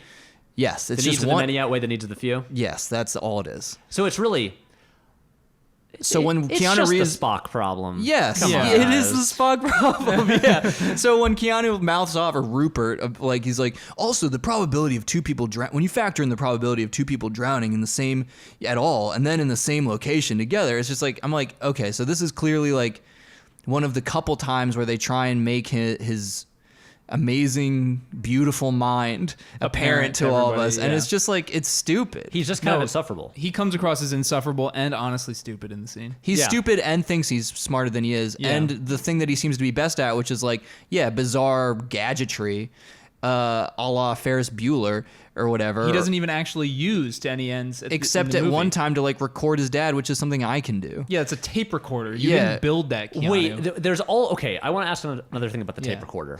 Yes. So there's the part, and I may have just missed this. Yeah. But he sees his mother's car leaving the house, and he follows her. Yeah. And then to the trailer and discovers that she is having an affair. Doesn't discover, already knew, and is doing like weird spying. Just it seems like he has been for a while. But he's like, he has some kind of like radio transmitter inside the trailer. Yeah. Because he is hiding outside listening to them Yeah, he talking. yeah, bugs it's like the the trailer. conversation. Right. All of a And I'm sudden. like, what? Why? Yeah, he is like an amorphous, like the way that his quote unquote genius is supposed to manifest is like very vague. He's like a techno genius, But maybe. this was my thing about that scene where I'm like, Yeah. it would be one thing if they were doing this to have him discover the truth that, oh my God, Right. his mother is cheating on his father. But the way it is here is like, but he already was aware, and he went to all the effort of bugging the the trailer to like record this conversation, but then And also no- just them having sex, potentially multiple times, which is also just weird. It's creepy, right, and Yeah. they have all the stuff about with them saying that because the guy that she's like having the affair with brings his baby. Right. And they have this stuff about how like they have sex in front of the baby. Yeah. And that's again where I'm like, what is the tone Which- you're yeah. aiming for? Am I It's supposed gross. to laugh? It's gross and sad. But also, I Yeah. did laugh not for the reasons they wanted at the absurdity of it when they do turn the baby around and it like still arches its head to go look over. watch. Yeah, like right. it's I mean, the director knew that was a funny shot. You could tell. Yeah, You know, but the baby turns its head back. But the thing to is, get a peek. the whole thing with Keanu recording the conversation doesn't go anywhere because his dad finds out another different way. Yeah, and I really Yeah. thought he was going to be like finding his tapes, or like Keanu would or Rupert would be like playing them for him at some other crucial I moment. do feel like I was missing something. I thought Keanu didn't know, and that was how he found out. No, Now- because before you see him spying on his mother, Yeah. like there's all of this dumb bullshit about like people not being who they really are and wearing masks and not being truthful and like and once again he's constantly mouthing off about how he's like I just feel like I don't fit in, like I don't incorporate well with my peer group, and like again he's just in my experience with the movie he was just so insufferable the whole time. Yeah. And so, and again, I'm just thinking about like You think you're so cool and different. I'm just doing the script doctoring thing, but I'm just thinking there like, why didn't they just have that scene where they have him like actually learn about his mother's affair for the first Right. time? Because that's like character development there. Yeah. What do you gain from having him already know? Yeah, exactly. And also, Except a sociopathy almost. yeah, and the way it plays out, it's like it introduces this whole thing of like, oh, and he's recording it and spying on it. So that will go somewhere. So like him, like if they have it where he like learns this information, like he knows the secret, that's gonna matter, right? yeah. No. Nope. No. It's frustrating. I It is think very all they frustrating. want, it's a useless scene if you have already, it makes him mad, and I guess that is all the motivating factor they need for anything that's going on. Yeah, it's too bad he was already mad, like earlier, you know? You know what my guess is with this movie? What? I bet that Ron Niswainer, whatever. I bet his whole idea was a movie about a teenager and his older girlfriend kidnapping his dad. And he worked backwards from that. Right. Like Yeah. that was his whole idea. Which is a Yeah, the fine hook and premise. the premise. Yeah. Can I say something too? Nope. Ron. Nope. Jake. It's not how Sorry, podcasts work. You had you're your right. chance to I don't talk. know why I even preface I with don't- can I say You something should on have. a You should podcast? we're now in the second hour of the episode. You should fit into the first. All right. Well, have a good night, everybody. Yeah. Well, let's Ron wrap this up. Nicewainer. Ron Nicewainer. And now you return with a new identity and a new voice. Yes, and I'm Ron Nicewainer. Yes, I am the director, Ron Nicewainer. Hello, thank you for having me. You are correct.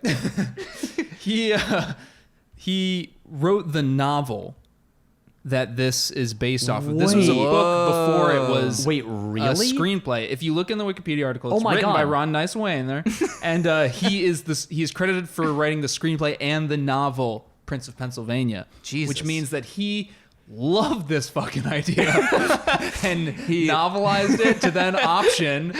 And then He with the loved the damn option, story. created the screenplay adaptation and was like, people need to fucking have this as text and images. As text. By the way, so two things a I want to say musical. here. Yeah. First of all, we're not gonna read it, but if any listeners The book? want to read the novel, please send us an email, keanupodcast@gmail.com, and Yeah. tell us how it is. Yeah. The second thing, Is the book funny or serious? We want to know if the book handles the tonality better than the movie does. yeah, Maybe the kidnapping is more of a desperate, Dark River's Edgy kind grim of thing. thing. Yeah. Right. Well, the second thing I want to say, which is really, it's more for the benefit of you two than for our listeners. Yes. So this movie is out of print on DVD. Right? Have you guys seen the DVD cover? No. No, please wait. Yes. I have seen this yet. Oh, Keanu has the smuggest grin on his face. We'll put it on the Twitter. Jesus Lord. It's so annoying. That makes me looking. mad. He has the smuggest shit-eating little. The other thing I want to say is, smart? Aren't I a prince? did you guys see the IMDb trivia for this movie? No. No. Okay, well, don't worry, I did. There is one item of trivia for the Prince of Pennsylvania, and it is, and I quote, Fred Ward is first billed, while Keanu Reeves had a bigger role. Yeah, that's how you know this movie Wow. left zero impact. People can't even come up with trivia for it. You know what else made me laugh was like Keanu was actually, in real life, not a prince. of Pennsylvania. He is just a man. He's a man. He bleeds like a man.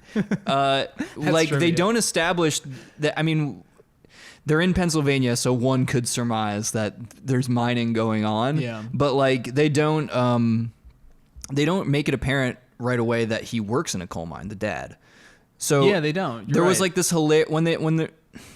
there's a lot that's just sort of like almost comically stereotypical about the like whole arc of the story until it takes that weird turn Right. where it's like, listen, if your son, he's your son too. If your son doesn't shape up, he's gonna have to come work in the mines. And like they mentioned that, like when that happened, I remember my first reaction was just like, oh my god, just like every dumb stereotypical beat is hit Yeah. and then it takes a weird comic turn, and then I was like, I like this even less. Yeah. Wait, guys, this has been driving me nuts since I watched this movie last night. Was there a Josh Hartnett movie that we covered where like he has a father who works in the coal mine? I feel like there was something I saw in the not too distant past that also involved like specifically with the whole like Zoolander-ish thing of like joining your father to work in the coal mine. Dad works in the coal mine. I don't know, maybe John Voight was Stuck such Between a good Stations. Was it a newer Josh Hartnett movie or an older one? Do you remember that? It might not have been a Josh Hartnett movie. Yeah. I just know this happened like not that long ago. and Nothing's Yeah. coming to my It's mind. been driving me nuts. Like, what was the other coal mine movie that I saw? What's the one with Meryl Streep? Are you thinking of Coal Miner's Daughter? Am I just thinking of That's Sissy Spacek, if that's what you're thinking of. There That's is a the- Meryl that's Streep the movie. Loretta Lynn biopic. You're right. That's There's the Meryl Streep movie where she works at a radioactive power plant. That's or what I'm something, thinking and of. She gets radiation poisoning. That's what I'm thinking of. I forget what that movie's called, but not a coal mine. Oh yeah, what? No, but that movie's good. Wait, is that the George Miller one? I don't know. Don't know. But that I'll look it movie, up. I remember watching that movie on TV. It was very, very sad. Oh, wait, is that? It's not. Silkwood? I think it's called. Silkwood. Silkwood. Yeah, Yes. nice, Yeah. Jake. Good job, Brain. Jesus, finally pulled something Yeah, out of there. Pulled something out that wasn't it's a hot Mike Cheetos. Nichols film, Mike Nichols, yeah. and she plays Nichols. Karen Silkwood. Oh, Yeah, man. made 5 years before The Prince of Pennsylvania. I've never seen Silkwood, but I just remember that in the book Story by Robert McKee, he references it a lot, and I was like, I should see this. I love Silkwood. I didn't. It doesn't even have like a context into his larger arguments in the article or book you read. He's just like, I love this movie. That sentence just Everyone keeps go peppering see in. Silkwood. Yeah. A real star turn from Cher. Yeah. So, like, okay, so the Oh, point Fred is... Ward is also in Silkwood. He sounds like he should Wow, be in that he's just movie. like- that feels right as Fred, someone who hasn't seen the movie. Do not leave this town. We are filming another thing here. I've seen that like In bits 5 and pieces. years. In 5 Just hold years. tight. Just Yeah. live there with your family. So, like, okay, so at this point then, now that we've gotten to it, like, we've established that there's this property on which Fred Ward's wife is having an affair with his best friend from the mine. Rupert knows all this shit. He learns also that, like, through his dad giving him that weird thought experiment to essentially, like, test him for the worthiness of receiving some of the funds from the sale of the land. Yeah. Gives him these weird ethics 101 questions. And then, so, Rupert, now having worked down in the mines and being miserable because he has to do something. And seeing how his mom feels trapped in her own existence suddenly. Right. Everything's about people expressing themselves, whatever. But it's kind of undercut at the end as well. So he decides with Clara, right? Clara, Yeah. his like older girlfriend by a good amount, to kidnap the dad so that his mother will pay the ransom by selling the land, because he's going to set the ransom at a number that can only be paid back through The value the of the value property. of the property. Yeah. It's the most... All right, that plan is already convoluted, Bogus right? already. It's already bogus. It's already convoluted. Now, what are the step-by-step parts of this plan by which they achieve, A, the kidnapping of his father within the coal mine, which just requires so many elaborate, like, suspension of disbelief, like, things where... And this is also where Yeah, it becomes a comedy, because that's how they're, I think, also trying to pull the wool over our eyes and, like, just get through this. They're like, this is so absurd that we need to shift tones or no one's going to buy it. But instead they create this horribly jarring section. Yeah. When I divorce the two halves of this movie in my head, they work independently, because I Of was course. laughing at the slapstick stuff. It was funny to me. Sometimes, yeah. But yeah. Okay, there's one. There's fat guy one chasing him, yeah. Yes, yes. Sorry, fat guy with a towel around his waist chasing him through the showers full of naked coal miners. Always. That's funny. Yeah. No. One of my favorite scenes is when Keanu Reeves he's supposed to drug his dad, right? And he fills his dad's thermos, his coffee thermos, with this poison that's going to put him to sleep. And Keanu Reeves immediately fucks the plan up by drinking the poison himself. He mixes their two lunches up. Yes. Okay. Part and of it. And he starts drinking his dad's coffee, and then it takes him halfway through his thermos to realize, like, wait, what thermos are you drinking out of? And the dad's like, oh, I guess this is your thermos. Sorry about that. Well, whatever. Yeah. We can share, and we both take our coffee black. It's not a big deal. And Keanu's like, Dad, you need to respect the integrity of our thermoses. He Give me has your no thermos back." chill if he's trying to be sneaky. He's the worst. Keanu grabs back the unpoisoned thermos, now having drank half the poison himself, and gives the poison to his dad. So this is what was funny to me. Now both of them have drank half of the poison, and both of them have had half a thermos of coffee. That was legitimately funny to me. And what I was really hoping for was a scene where they're both equally drugged Right. and trying to like Keanu Keanu's trying to still kidnap knows. him, and the dad is half aware of what's going on, and they're both like a narcoleptic, just falling asleep and smacking their heads on things as they're both trying to reckon with the situation. Yes. That does not happen.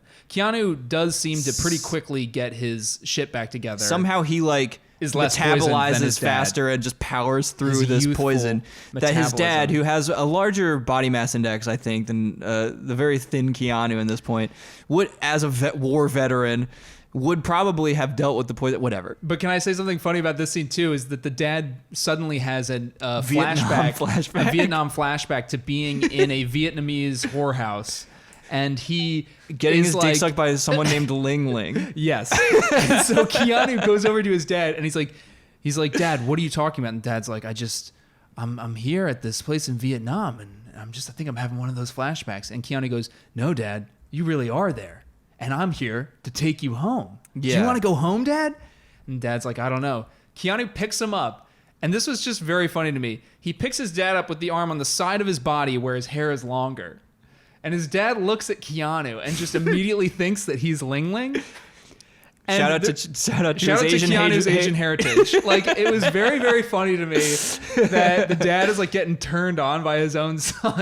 and like And kissing him on the cheek and stuff. And Keanu's like, don't kiss me, Dad. Come on, we're just going to get out of here. And he's like, I can't marry you. I got a wife and a baby at home.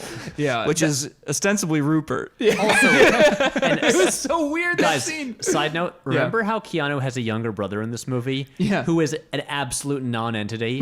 Who He's contributes nothing to the story at all. He is a lightning rod for resentment, just sort of by being normal Yeah. and being like a good boy. Does He he was just even like, have, like, Dad, a- do you want to play catch? And he's like, not now, I'm dealing with Rupert again. He's Does like, he even have like "Okay." a dialogue scene? He says some lines, but Pat, I've forgotten all of them. But like he'll say a line. Yeah. But like, okay, the moment that I best remember Yeah. with the younger brother is like near the end of the movie when Keanu is handcuffed to their fridge door. Sorry, to the freezer door. yeah, come on. And, They still got to get their milk out and stuff. They're not gonna chain them Exactly. where the ice cream is. This is after the kidnapping Yeah. plot has fallen apart. Yeah. And there's a part where his younger brother walks over and Keanu has to move out of the way so his brother can get into the fridge. And that's it. I don't think the brother talks. Yeah. It's- yeah. He's just there. Keanu just shuffles over and no words exchanged. are Yeah, needed. and again, in River's Edge, in which Keanu has a smaller role, there is more of a relationship between him and his siblings. It's yeah, like it's it's the in emotional this. crux of that whole movie is the scene between him and his younger brother. Right. Yep. Here, this brother, his name might as well be Bob. And nobody And you know cares. what? It is, because I don't remember what it's called. But Wait, he's guys, kind of... I don't worry. Don't worry. I can't talk to you. Don't worry. I found it. His name is Roger Marchetta, and he's played by Joseph DeLisi. Let's find out what else Joseph DeLisi was in. I feel he could be seen as sad too, because Oh, sorry. Don't worry, guys. It's the only film he's ever been in. He Really? has no other credits. He just showed up in this movie. Was like, maybe I'll be an actor, and it was just like, wow, this is such bullshit. I'm done. fuck this country I'm ass. Yeah. gonna retire. I'm gonna retire. I'm 12. But he almost made me sad because the mom is just like, yo, fuck my square ass husband. Like, Yeah. I'm trying to get out of here as soon as it's feasible. His best friend has a mustache. Yeah, and does. that feels A mighty good, good one at to that. me. And then like the dad's just kind of like a dick and a square, but he's just trying to have a nuclear family. And his weirdo son is ruining it, and his horrible whore wife. And then he's got this one Yeah. son who's just like, hey dad, hey dad, I'm here. Do you want to have a catch or like go fishing or something? Because I like all the things you like, and I'm like the perfect. And he's like, not now. Yeah. And then the kid's like, okay. He's like, why don't you go find hey, okay, I'm sorry, bud. Why don't you go look for fishing tackles? Because that's like your favorite thing. And he's Yeah, like, meanwhile- oh boy. And he just leaves. Meanwhile, secretly, go look for fishing tackle just means I'm I gonna can beat your mom. yeah, like, so while I you're can not in beat the your mom. house. And he's So- just Wait, weeping, he locks looking him at out of the house. yeah. He's finding like fishing tackles, just crying. So just Bob is a very and profoundly sad character as well. because- Roger. Sorry. Well, he's yeah. It's Bob though. yeah, it's Bob. The kid's name Let's is be Bob. Let's real. It's Bob Bob. the kid. Get real. Bob the kid. Yeah. Guys, can I quote a line from Roger Ebert's review Please do. I love Roger Ebert. says- He's a nice man. about this movie? Give me a great big break. Wow. He's Wow. like Charlie Brown. Yeah. Yeah. So anyway, like Rupert and Clara get arrested at the end, but they're not before. Keanu's insane. Keanu does this. We need to talk absolutely about the chase scene in the caves. Right. Well, okay, this is there's important. stuff before that. Yeah. Okay, they make this beginner mistake. So remember, after they have left the mines to make it look like Keanu and his dad, with her disguised as his dad, they leave for the day, Yeah. so no one suspects anything. Exactly. They get into the truck and they drive away. And then she is going to go over to take the truck, so as if he's on that fishing trip that they lied and said he was going to go on. Well, Keanu gets dropped off at home, and then the cop that Carla has had this ongoing like toxic fling with is just nearby, and then she, still in the mining clothes, her and Keanu have to give each other a big smooch. A passionate smooch. Yeah, while directly in front of him. And I'm just like, guys, you can't be a little bit more careful. And then here's the weird thing. They have no chill. That isn't what like ruins it. No, it's a forced laugh line. Like, once again, this movie is just now silly against all of the logic of the characters that had previously established. Right. They're just doing dumb things for no reason other than that the screenplay is inherently bad. But I've just been so trained, like watching movies about like crimes that kind of fall apart by like amateur criminals, where it's like you see the moment where it's like someone slips up and you're like, that's it. That's the thing. That's going to get them. And it'll all fall apart from there. And I was watching that being like, God damn it. You idiots, why do you have to fucking kiss each other right there? Yeah. Right. This is the beginning of it. He's going to start investigating. Yeah. And then that's not what does it. Yeah, the cop just like raises his eyebrows and he goes, they must like each other now. What a close family. Right. So that doesn't do anything. They take Fred Ward back to the trailer where he's now tied up in chains. Cut to the scene where he's awesome with his mouth and turning on light switches. Yeah, and that's Fred fun Ward's for me. awesome mouth. And that's special Jake Somebody time. give this guy a freaking what would be a mouth award? What would that be? No, called? that's your job to think of because you did the I'm premise. I'm gonna come Also, up with a that good should name just for a be mouth award. that should just be like an award at the MTV Movie Awards. Yeah. So they Singing have all the mouth. wacky awards, just Yeah. like best on-screen mouth action. On-screen mouth action. I'm sure there are awards for that. Yeah, Yeah. the nominees are There's like a different. they're like the big plant from Little Shop of Horrors, and then Fred Ward. Tim Curry. So It's me, Tim Curry. I can't do Tim I was like, Curry. is that your Tim Curry as darkness impression? I'm here. give me a unicorn horn. Not puppet. And as Nigel Thornberry. Nigel Thornberry. from the Wild Thornberries. And a little bit of Donnie. Very good, man. Dude, I love the Wild Thornberries. Dude, let's go. Let's go on a tangent. No. Equal to the Rugrats in quality? Question I'd mark? say yes. So no. Anyways, Wait, Carla. but how do you feel about the Wild Thornberries movie? Good. Pro. Jumanji cartoon. Pro. Just when I thought that Wait, there was a Rugrats Jumanji and cartoon? parents Oh, could be yeah, there usurped, was. then Come on, Patrick. the Wild Thornberries movie came out and just knocked it all out of the Oh park. my God, I never saw this Jumanji Just cartoon. when you thought you couldn't be any dumber, or you go ahead and totally redeem yourself with the Thornberries film. Yeah. The Rugrats movies, on the other hand, the death knell tolled for those Yeah, the Rugrats was a brilliant those show. beautiful characters, And then freaking Rugrats the movie came out and Dill Pickle showed up. and just totally turned it into a big joke. And they were in like a temperate deciduous forest, but they were still singing with monkeys for some reason. And monkey. Don't do that. And I'm definitely not quoting any line. Well, I just want to They point out sing here ooh-ee, ooh-ah-ah. for our listeners. So Matt has been talking about his displeasure with the Rugrats jumping the shark Quite displeased. since your first podcast. Yes. This is like 4 years ago. I remember being a guest on an episode and it came up. Yeah. This is like the flame for the eternal flame for like the soldiers, the unnamed soldiers. Like I'm just I have to keep this rage alive. Wait, guys. Did you know? Okay, pop quiz for the two of you.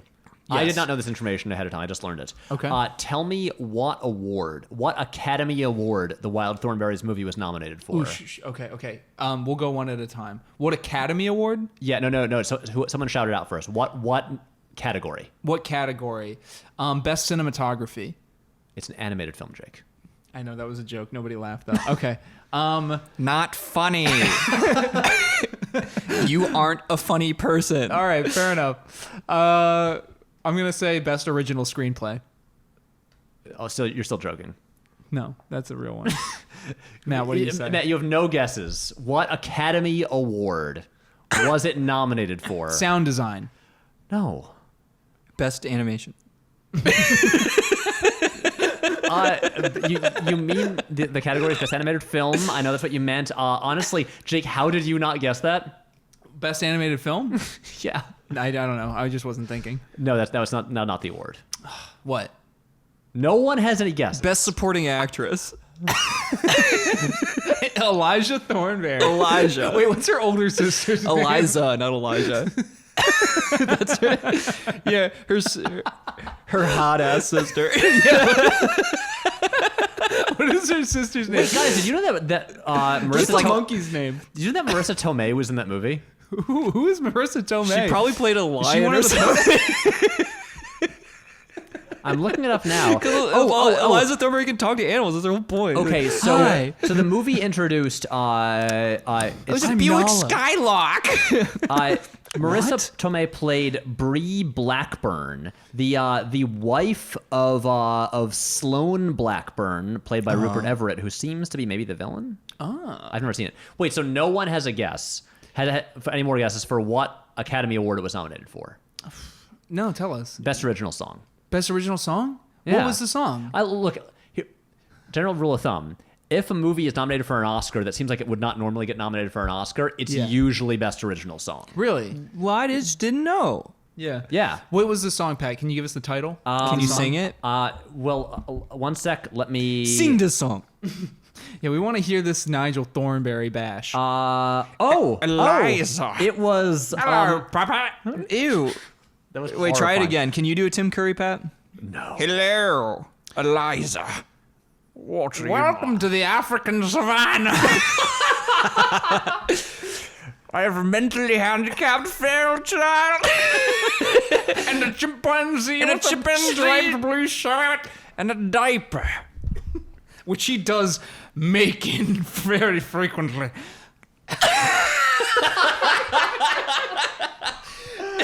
And I keep a collection that I take big whiffs of. With my quite large nostrils. My olfactory perception is quite The developed. odor of feces is quite pungent.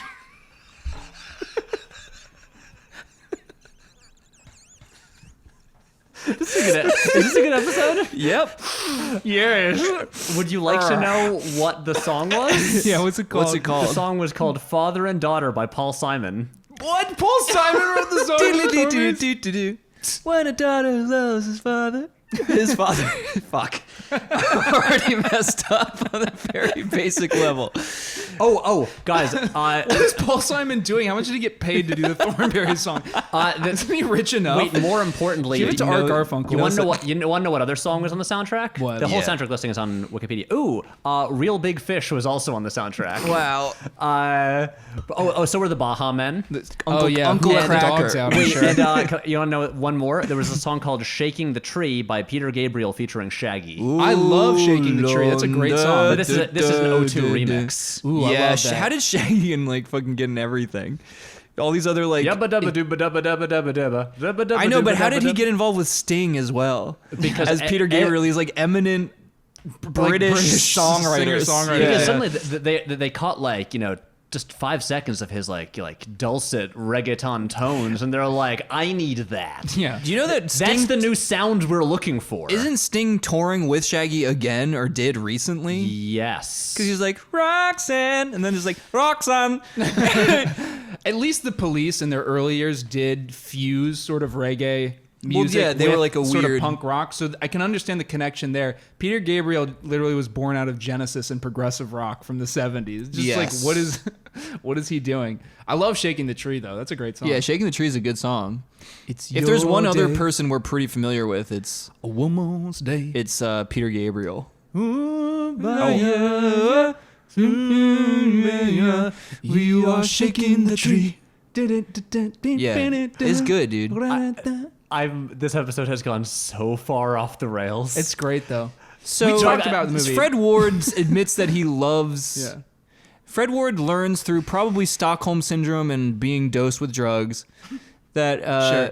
when Rupert, who's about to like ignite a dynamite blast charge in the mine, and his dad's don't do that. There's gas that leaks out all the time that's flammable. Yeah. And then Rupert's like, don't worry, like, I'm a genius, so obviously I know how to create an explosion in such a way that like a conical flare of any sort of flammable material will only emerge from the like threshold of the and then he's like, Rupert, I love you so much, son. You must know that. And then that just rolls off his shoulders. I just feel like Fred Ward's really trying to like show that he has deep emotions. Is he the true hero of the movie? Yeah. It's Also, like he hit a woman and I'm still like, come on, Fred Ward, you're the best man. Yeah, just get it together. The way this plot would have gone if it hadn't gone into the zany trip is that all these guys would have just had a domestic drama where everybody reckons with their inner demons and all of their things, and like, you know, scenes of just pure dialogue and acting. But insteid, we have a scene where there's going to be an explosion in a cave by the end of this movie. The problem is there's good actors in all these. His his parents are like very well regarded. Yeah. I think legitimately every actor in this movie is good. Nobody's like doing a really painfully bad performance. The problem is just that it doesn't know what it wants to be. Yeah, exactly. Yeah, and Keanu is written poorly. Can I talk about the sequence that I find really fascinating in terms of like representative of like what the movie could be? Yeah. Like one of the versions it could be. Also, by the way, you guys did not talk about the movie Rugrats Go Wild. The crossover with the Wild Thornberries that came out in 2003. Right, same It is animators. The lowest grossing of the 3 Rugrats films, but it was theatrically released. Nobody wanted that combo. It was After too they went to dangerous. Paris, everyone was like, ugh. I'm tired. Yeah, what they're Who going needs to see they're Euro going wild Reptar? now. Yeah. Now they're going wild. Yeah, I will say Rugrats gone wild. Oh no! But the scene that I want to talk about, is where Rupert gets drunk, meets up with the biker gang from the opening scene again, and decides to crash his homecoming dance. Sure. Which is the only scene in which he interacts with any of his classmates. Right. You really, it's pretty much the only scene where you learn anything about him in school. Yeah, I forgot there was a school at all in this town. He has until almost this scene. no biography. I assumed that he had already like dropped out and like maybe was supposed to graduate a year ago. But with this, he shows up and people are like, "You've been missing a lot of classes." And I'm like, "Wait, he's still technically enrolled?" Yeah, people are like, Rupert, where you been, man? Wait, there's this like nerdy girl who's like checking people in, like taking tickets that seems to like, you know, kind of like him. Yeah. And it's like, there's all these potential subplots that come up right there. And I'm like, I kind of would rather have a movie where he's just like in school. Yeah, if we could divorce Rupert from the domestic drama of their parents and their working class issues, I would like to separate that into its own movie and put them in a corner and then have Rupert and his interactions in high school be Because its own here's the See thing. how he thing. doesn't fit in, which he just Yeah. keeps saying he doesn't. And while it's we a never homecoming see it. dance Yeah. where the theme is just the TV show Dallas. And they're like, and you have to come dressed on theme as from either Dallas or Dynasty. Dynasty, yeah. And so it's so quintessentially 80s. Yeah. And then you have a band, which is like a Dallas themed band with like big cowboy hats. They have big powder blue cowboy hats, and I really liked that. And I Yeah, wanted and then one. you've got like the rich kids with cowboy hats. There's a part where like Keanu like takes one of their hats and runs away with it. There's like a chase scene. Yeah. There's like the kind of like hijinks happen with all like, Honestly, it's all pretty the bikers. It's pretty low key though. The bikers like kind of just bring a little bit of fun to it. You'd think that they'd get into like a big fucking fight, and it would be like really grim because they're Right. like there and they're like, "What's up, kiddies?" Like, then they just start like stealing all their food and drinking. But instead, it's very wholesome. There's the part where they're is. taking pictures. Taking pictures with like the old lady and like giving her both a kiss on the cheek Yeah, and like a lot of the like teachers chaperoning seem to like Yeah. them.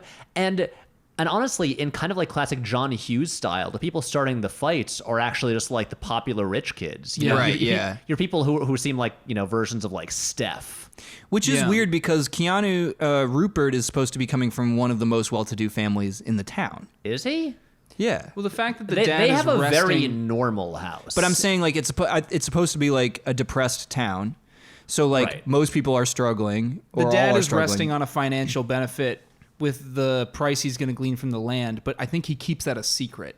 He's not cashing in on that just yet, so I don't think it's Yeah. widely known that. But Rupert's all I'm house saying is that like well-to-do. the John Hughes class divisions, which always work to kind of like fuel a lot of the characters, is just not present here. Like everyone's supposed to be slightly poor, like struggling. It seems like Right, but suddenly, like, I was so much more interested just seeing Rupert like interacting with his classmates and teachers and that stuff poor like that. girl that was like, Yeah. she's like, Rupert, please, you have to look like you're from Dallas or Dynasty. He's like, nah, come on, viva la revolution. Right, and think of like how much more weight that would carry if we to see him like show up drunk with a bunch of bikers to his homecoming dance. If we had a sense of like, you know, where he stood like in school normally and what his interactions with like the rest of his classmates normally were, but we never see them again. Yeah, they come and go. It's again, it's just establishing context and stakes. And the like biker gang threatens to kill some people in the classroom too.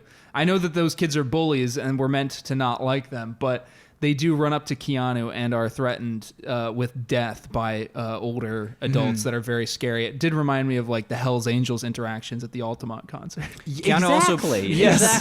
Keanu also points a gun at his father. Yeah. Okay, well... Oh, wait, we'll get back to that, but I We just want need to to say, keep describing you know Kevin's plan. what I'd rather watch than this whole, like, kidnapping plot? What? I'd rather just see him go back to school on Monday after, like, all the stuff that happened Saturday night, and to see the fallout of that. Yes. Way more interesting. Way more relatable. Yeah. But yeah, and that's the thing. His Fred Ward manages to, you know, pretty clever guy, manages to, like, while being chained and handcuffed, to kind of like catch Carla and like put her in a headlock while she's like wearing a mask and an overcoat. Yeah, he loosens the chains enough where he can sort of get his arms around her and try to start strangling her. Yeah. Again, he's been through Vietnam. Yeah. He was in the shit. Yeah, he was in saw the some shit. serious shit. Charlie's everywhere. And And yet somehow no he friends. has such fond memories of it. yeah, It's like, nom. it made me the man I am today. Smoked a little dope in my life. Where a man could be a man. Yeah. So Could do the things he wants to do naturally. So he manages to break out of his. And by the way, Carla is wearing a mask, so he actually thinks Carla, his kidnapper, is his friend Jack, who is the man his wife is cheating at him. On him with. Thank you. Words. At him. And so he grabs her and then starts like putting her into a chokehold. Luckily, right at this moment, Keanu shows up again, and he's like, "Dad, what are you doing?" And Dad's like, "Son, so glad to see you." Even though Keanu comes in with the psychotic bunny mask too, takes it off. So Right. it should be obvious right away what's going on I here. will say, but good kidnapper mask there. it was cool. It was Very the Donnie creepy. Darko bunny, it looked like, but way Yeah. before the Donnie Darko Very like bunny. Hotline Miami. Yeah. Yeah. So Fred Ward goes like, "Son, I'm so glad to see you. I was kidnapped by this crazy person. Help me get out of here." Keanu's like, "Dad, it was me, actually. I wanted to let you know that." He points a gun, Like a loaded rifle. rifle into the face of his dad and is like, "But I need you to tell me where the money to the property is." Because at this point, Keanu has also found out that his dad has already sold the property. And so is just actually holding the physical cash with him somewhere. Can I just That's say, what the there implication was is. like a little moment that I liked. Yeah. So when his mother goes to, I think, their lawyer to ask about, like, oh, yeah, selling the land and getting the money. And the woman tells her that he already sold it. Yeah. And, oh, man, crime's happening nearby. But after the lawyer delivers, the lawyer who's like this, this like middle-aged woman delivers the bad news that, oh, he already sold it. And she says, "Would you like a glass of white wine?" Yeah, She's I did like that small moment. But she's like, "No thanks." But the lawyer just has a big glass of wine on her desk. Yeah. Already bored. Yeah. I like that. That's great. No, I mean, there's there are- small touches to this movie that made me laugh. This isn't a wholly just out and out terrible thing. It's just a dumb, confused movie. It just that- doesto work. Yeah, that also, doesn't I function. have been sitting here on my computer just like searching and searching for some sign of the novel that this like to buy it somewhere. I just want to see the cover of it. Right. I can't find anything. I'm not sure it was long ever out of print. I'm not sure it was ever published. Oh, damn, really? Just like I can't find any information That's about it extra at all. funny. Like honestly, other than what it says like in the credits of the movie. Yeah. And like then on Wikipedia with no link to it, I can't find anything about there being a novel. Damn. Yeah. Did this novel actually exist? Is Maybe it now was the real self-published question. or whatever. Like On maybe it's Amazon one of in those guys 19 who was so obsessed and sure about this like Yeah. beautiful, Yeah. Wait. amazing story he'd been telling that he's like, "Fuck it, I'll fund it." Yeah. I don't care if nobody likes it. So we should just get back to wrapping up this dumb kidnapping plot. Yeah. Okay. So basically, they now have to bring the dad to the mine because Keanu suspects that the money for the land is now is back in the mine shaft where they work. And this leads to basically the big climax of the movie where there's literally a Scooby-Doo-esque chase scene with the local authorities through the different, mine shaft passageways. And Keanu is just darting back and forth, and every place he runs into, he encounters another police officer. How they manage to essentially fill up the entire mine shaft, like in every possible direction he could run, I don't know. But that is the case. And Keanu eventually, tries to crawl through this tiny door. His leg gets grabbed, and he's finally subdued by the cops. They also have his dad now in custody, too. So Keanu never gets the money. And they're both getting dragged out of the cave. He's lost Carla. Right. Carla is elsewhere in the mine shaft. And Carla, in fact, decided to kind of squeal on him a bit and be like, when they finally catch up to her first, Keanu has, escaped with the father, and she tells the cops, her cop boyfriend-ish type hookup person, that like she thinks he's in the mines, and she tells him of like an alternate way to get inside that she thinks he took, which is how they find him. So she kind of rats him out, which is important because that affects the ending. It does, yeah. So basically, the last part though is that as the police are subduing, Fred Ward and Keanu, Fred Ward, who is a consummate professional and knows how the mines work, sees that the cops are carrying methane fueled lights, and realizes that whatever gas, I guess, is released in this mine right now is going to be combustible with the methane. So he's like, methane gas. By the way, this line delivery is so strange considering what's about to happen. He says so it like he's just like laughing or smirking a little bit. He's like, methane gas, huh? That means we got about 60 seconds before this whole place blows. And literally everybody, cops, Keanu, Fred Ward, like run in entirely different directions and just sprint suddenly. They just break apart. Yeah. And Keanu is dragged out of the mines by Fred Ward because he's like, I gotta go back and find Carla. She's stuck in there. And Fred's like, I love you, so I know. Even though you almost shot me in the face and tried to steal all my money, fucking dumbass plan and almost killed me, made my life miserable. I still love you, and I'm taking you out of the mines. He drags Keanu out, and then of course, boom, the entire mine explodes. And he's like, Carla. He thinks Carla's dead. Yeah, and it's very sad. And I was crying. And so much tears squirted from my eyes. Just weeping, ugly crying, yeah. And then there's sort of this, what happens? They bring Keanu back to the house now, right? The police are like, would you like us to put your son in custody? And Fred Ward, I guess, has the authority, like, and the respect with the local police force that he's just like, don't take him in jail. I'm just going to make sure that he won't leave our house. Trust me. And the police are like, okay. Yeah, fine. Just take him back home. Cool. Yeah.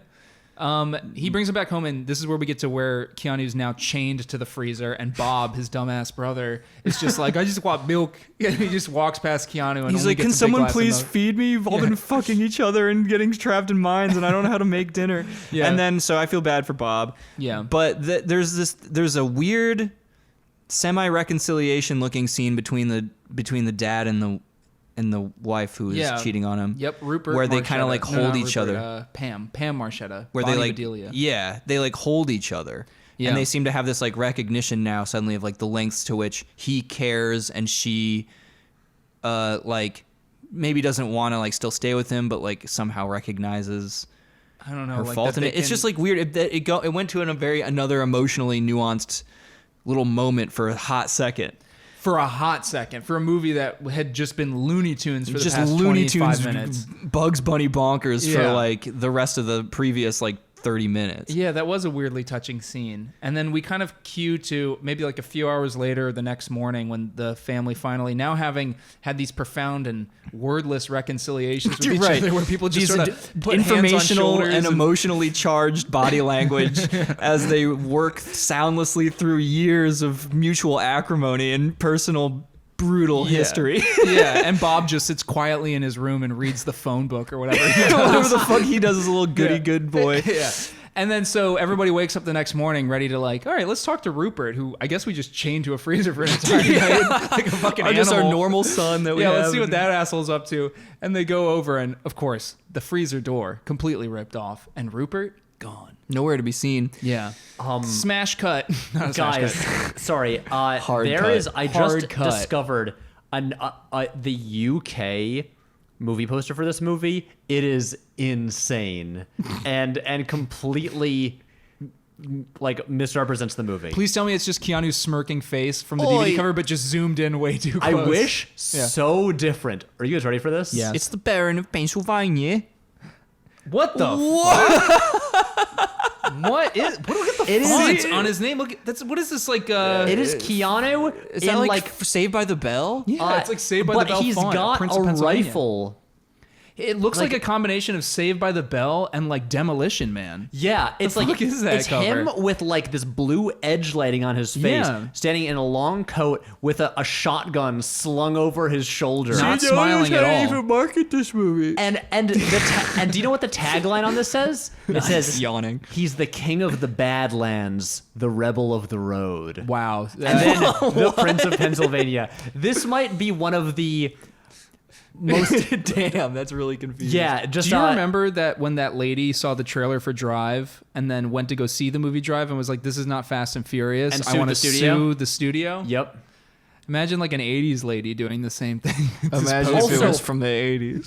Also, guys, from the '80s. if you look at this poster, like superimposed Yeah. over his torso is just a line of police officers with like police cars in the rain. It looks like he's gonna murder the riot squad. Yeah, he looks like he's like a- single-handedly, John Wick style. Silent, stoic badass, Yeah, ready to kill a lot of cops. I'd Okay. rather see that movie. That movie looks yeah. dope. By the way, Instead of being like this feckless, I guess, genius. that image will be on our Twitter and Instagram. You can follow us in both places at Keanu Podcast. Yes. Yes.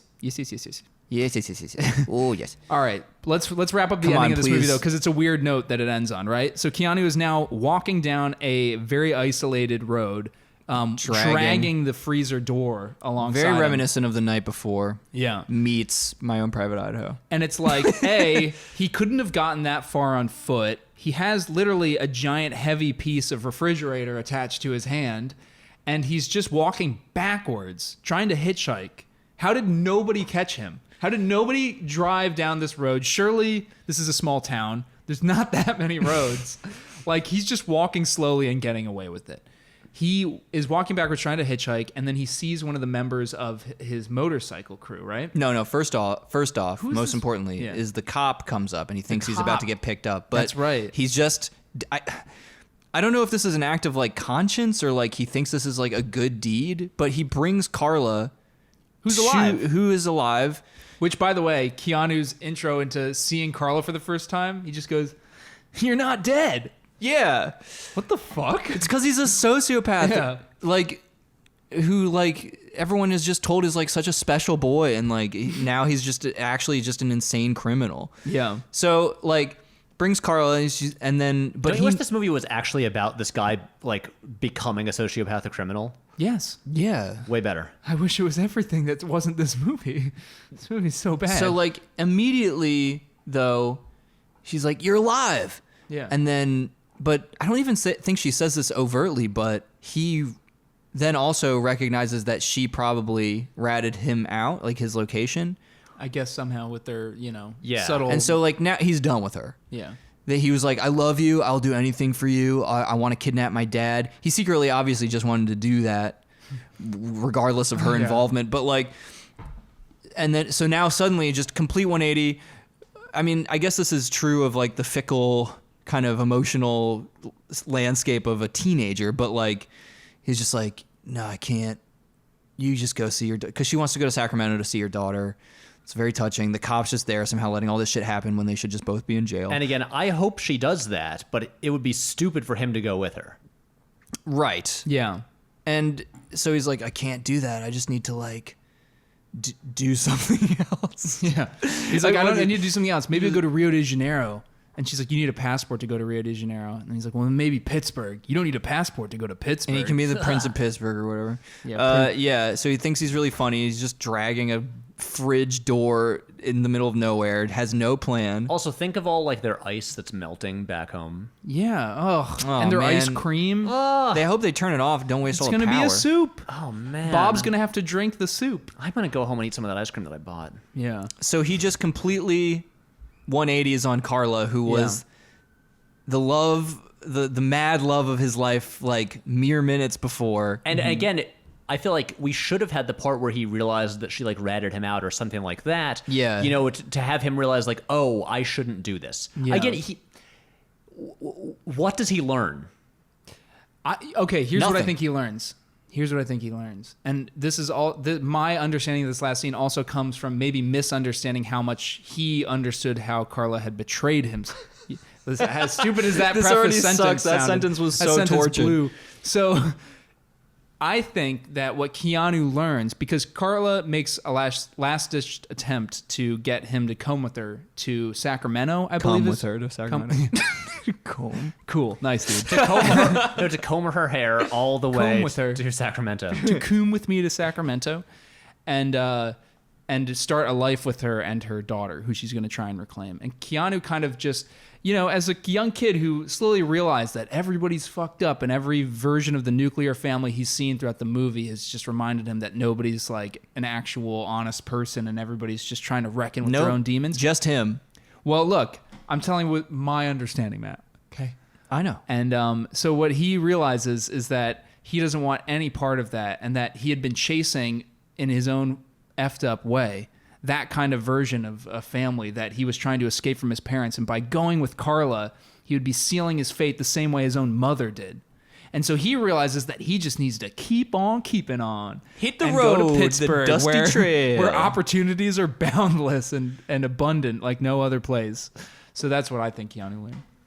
Yep. What do you guys think? You know what? That makes sense, but Yeah. I just don't think it is properly communicated in the film. I agree. But can we just say then he doesn't go with her? No. Right. But the cop cuts the handcuffs off him. Yep. And they put the fridge door just up on top of her car And they drive away. and drive away. And then the nice biker girl who had given him the haircut at the beginning Yeah. shows up, picks him up, and he's like, hey, we could go to Pittsburgh. We could go to Rio de Janeiro. Yeah. Or It's so. Pittsburgh. It's just such a like convenient dumb thing. They just like have her appear twice before, kind of eye him the first time. Oh, God. Then he's like, "Where's your friend? Where are all your friends?" And she's like, "I don't know. I just lost them." Yeah, they're stupid. So I I hate their guess guts now. So I guess like I'm on my own. I'm just on the road on my own. And he's like, "Yep. I guess we're both on our own on the road." And she's like, "I'll give you a ride." And then like. So he's like, all right, just me and my girl, and we're just going to go on a ride. Just so conveniently, like, loses everybody she was with and just is, like, cool with this idea. And then she's like, I gotta find the last line. It was so No, I mean, annoying. So who are you? I found the last line, but she said something like you know, like what do you do or what do you used to do or Yeah. something like that. And anyway, it's like it ends on him like close up on Keanu dramatically saying, "I used to be a prince." yeah. And then they ride away down the road. like, what roll the fuck does that credits. mean? Roll credits. credits. With arms wide open. Yeah. Probably. And that is the end of The Prince of Pennsylvania. It guys. is. Wow, boy, did Wow. you have a... Wow, I like it. I didn't like it. I like it less now that we've talked about it for like almost 2 hours. All I right, actually let's- kind of enjoyed it, but now I like it less too. Yeah, having let's talked stop, about let's it. stop doing the episode. Yeah. One thing I want to say: the original score for this film was written by Thomas Newman. Yeah. Who would? Sounded like Spyro the Dragon music. Oh, I was gonna say it sounded so Thomas Newman-y. It Yeah. sounded a lot to me like his American Beauty score. Good point, yeah. Yeah, like he was doing like a very similar thing don't back in the remember. 80s. Interesting. I'll play it for you guys. No, so he after hasn't we get off. grown. I understand. Exactly. Yeah, Thomas Newman, who I personally think was should not have replaced David Arnold as the primary composer for the James Bond movies, but that's just me. Anyway, take. guys, any final thoughts on this? Oh, actually, I want to say one thing. Yeah. We were wrong when we said in our permanent record episode that it was set outside Chicago. That was not correct. I believe it is set in California. People corrected us on Twitter. Oh yeah, thank you. Yeah. Sorry. Correct us if we get silly things Yeah, wrong. whatever, It's fine. thanks. We Yeah. welcome that. Exactly. We can grow and change in ways that Rupert Marchetta can't. Yeah, exactly. But any final thoughts? No, I think I've said my piece with this film. Marchetta sounds like some sort of cut of deli meat. It does. Yeah. I want some I would fresh love marchetta. Marchetta and prosciutto on bruschetta. I would love that. Oh, yes, sir. Sounds good. Okay, so in that case, everyone, thank you for listening. We love you. What is next week's episode? Next week's episode, I believe, is Dangerous Liaisons. I'm actually really excited for this movie. I genuinely Stephen love Frears. Dangerous Liaisons. This Liaisons movie rules. I've never seen it. It's fun. I'm excited. It's fun as hell. But knowing us, Keanu does a duel. we might discover that it's not the next episode. And Yeah, that's true. we've been wrong almost every time we've said that. Yes. But for now, I'm just going to say thank you to Brian Host for our theme song. Yes. Thank you to Emma Logsdon for our artwork. You should follow us on Twitter and Instagram at Keanu Podcast. If you want, you can send us emails, keanupodcast@gmail.com. If you've got a spare moment, maybe head on over to Apple Podcasts and maybe give us a nice little rating, write us a nice little review. Jake, you want to plug anything? Yeah, if you got a spare moment, maybe head on over to a website named www.vero.com and follow me there. And I am at the Prince of Vero. Thank you, and be excellent to one another. Bye.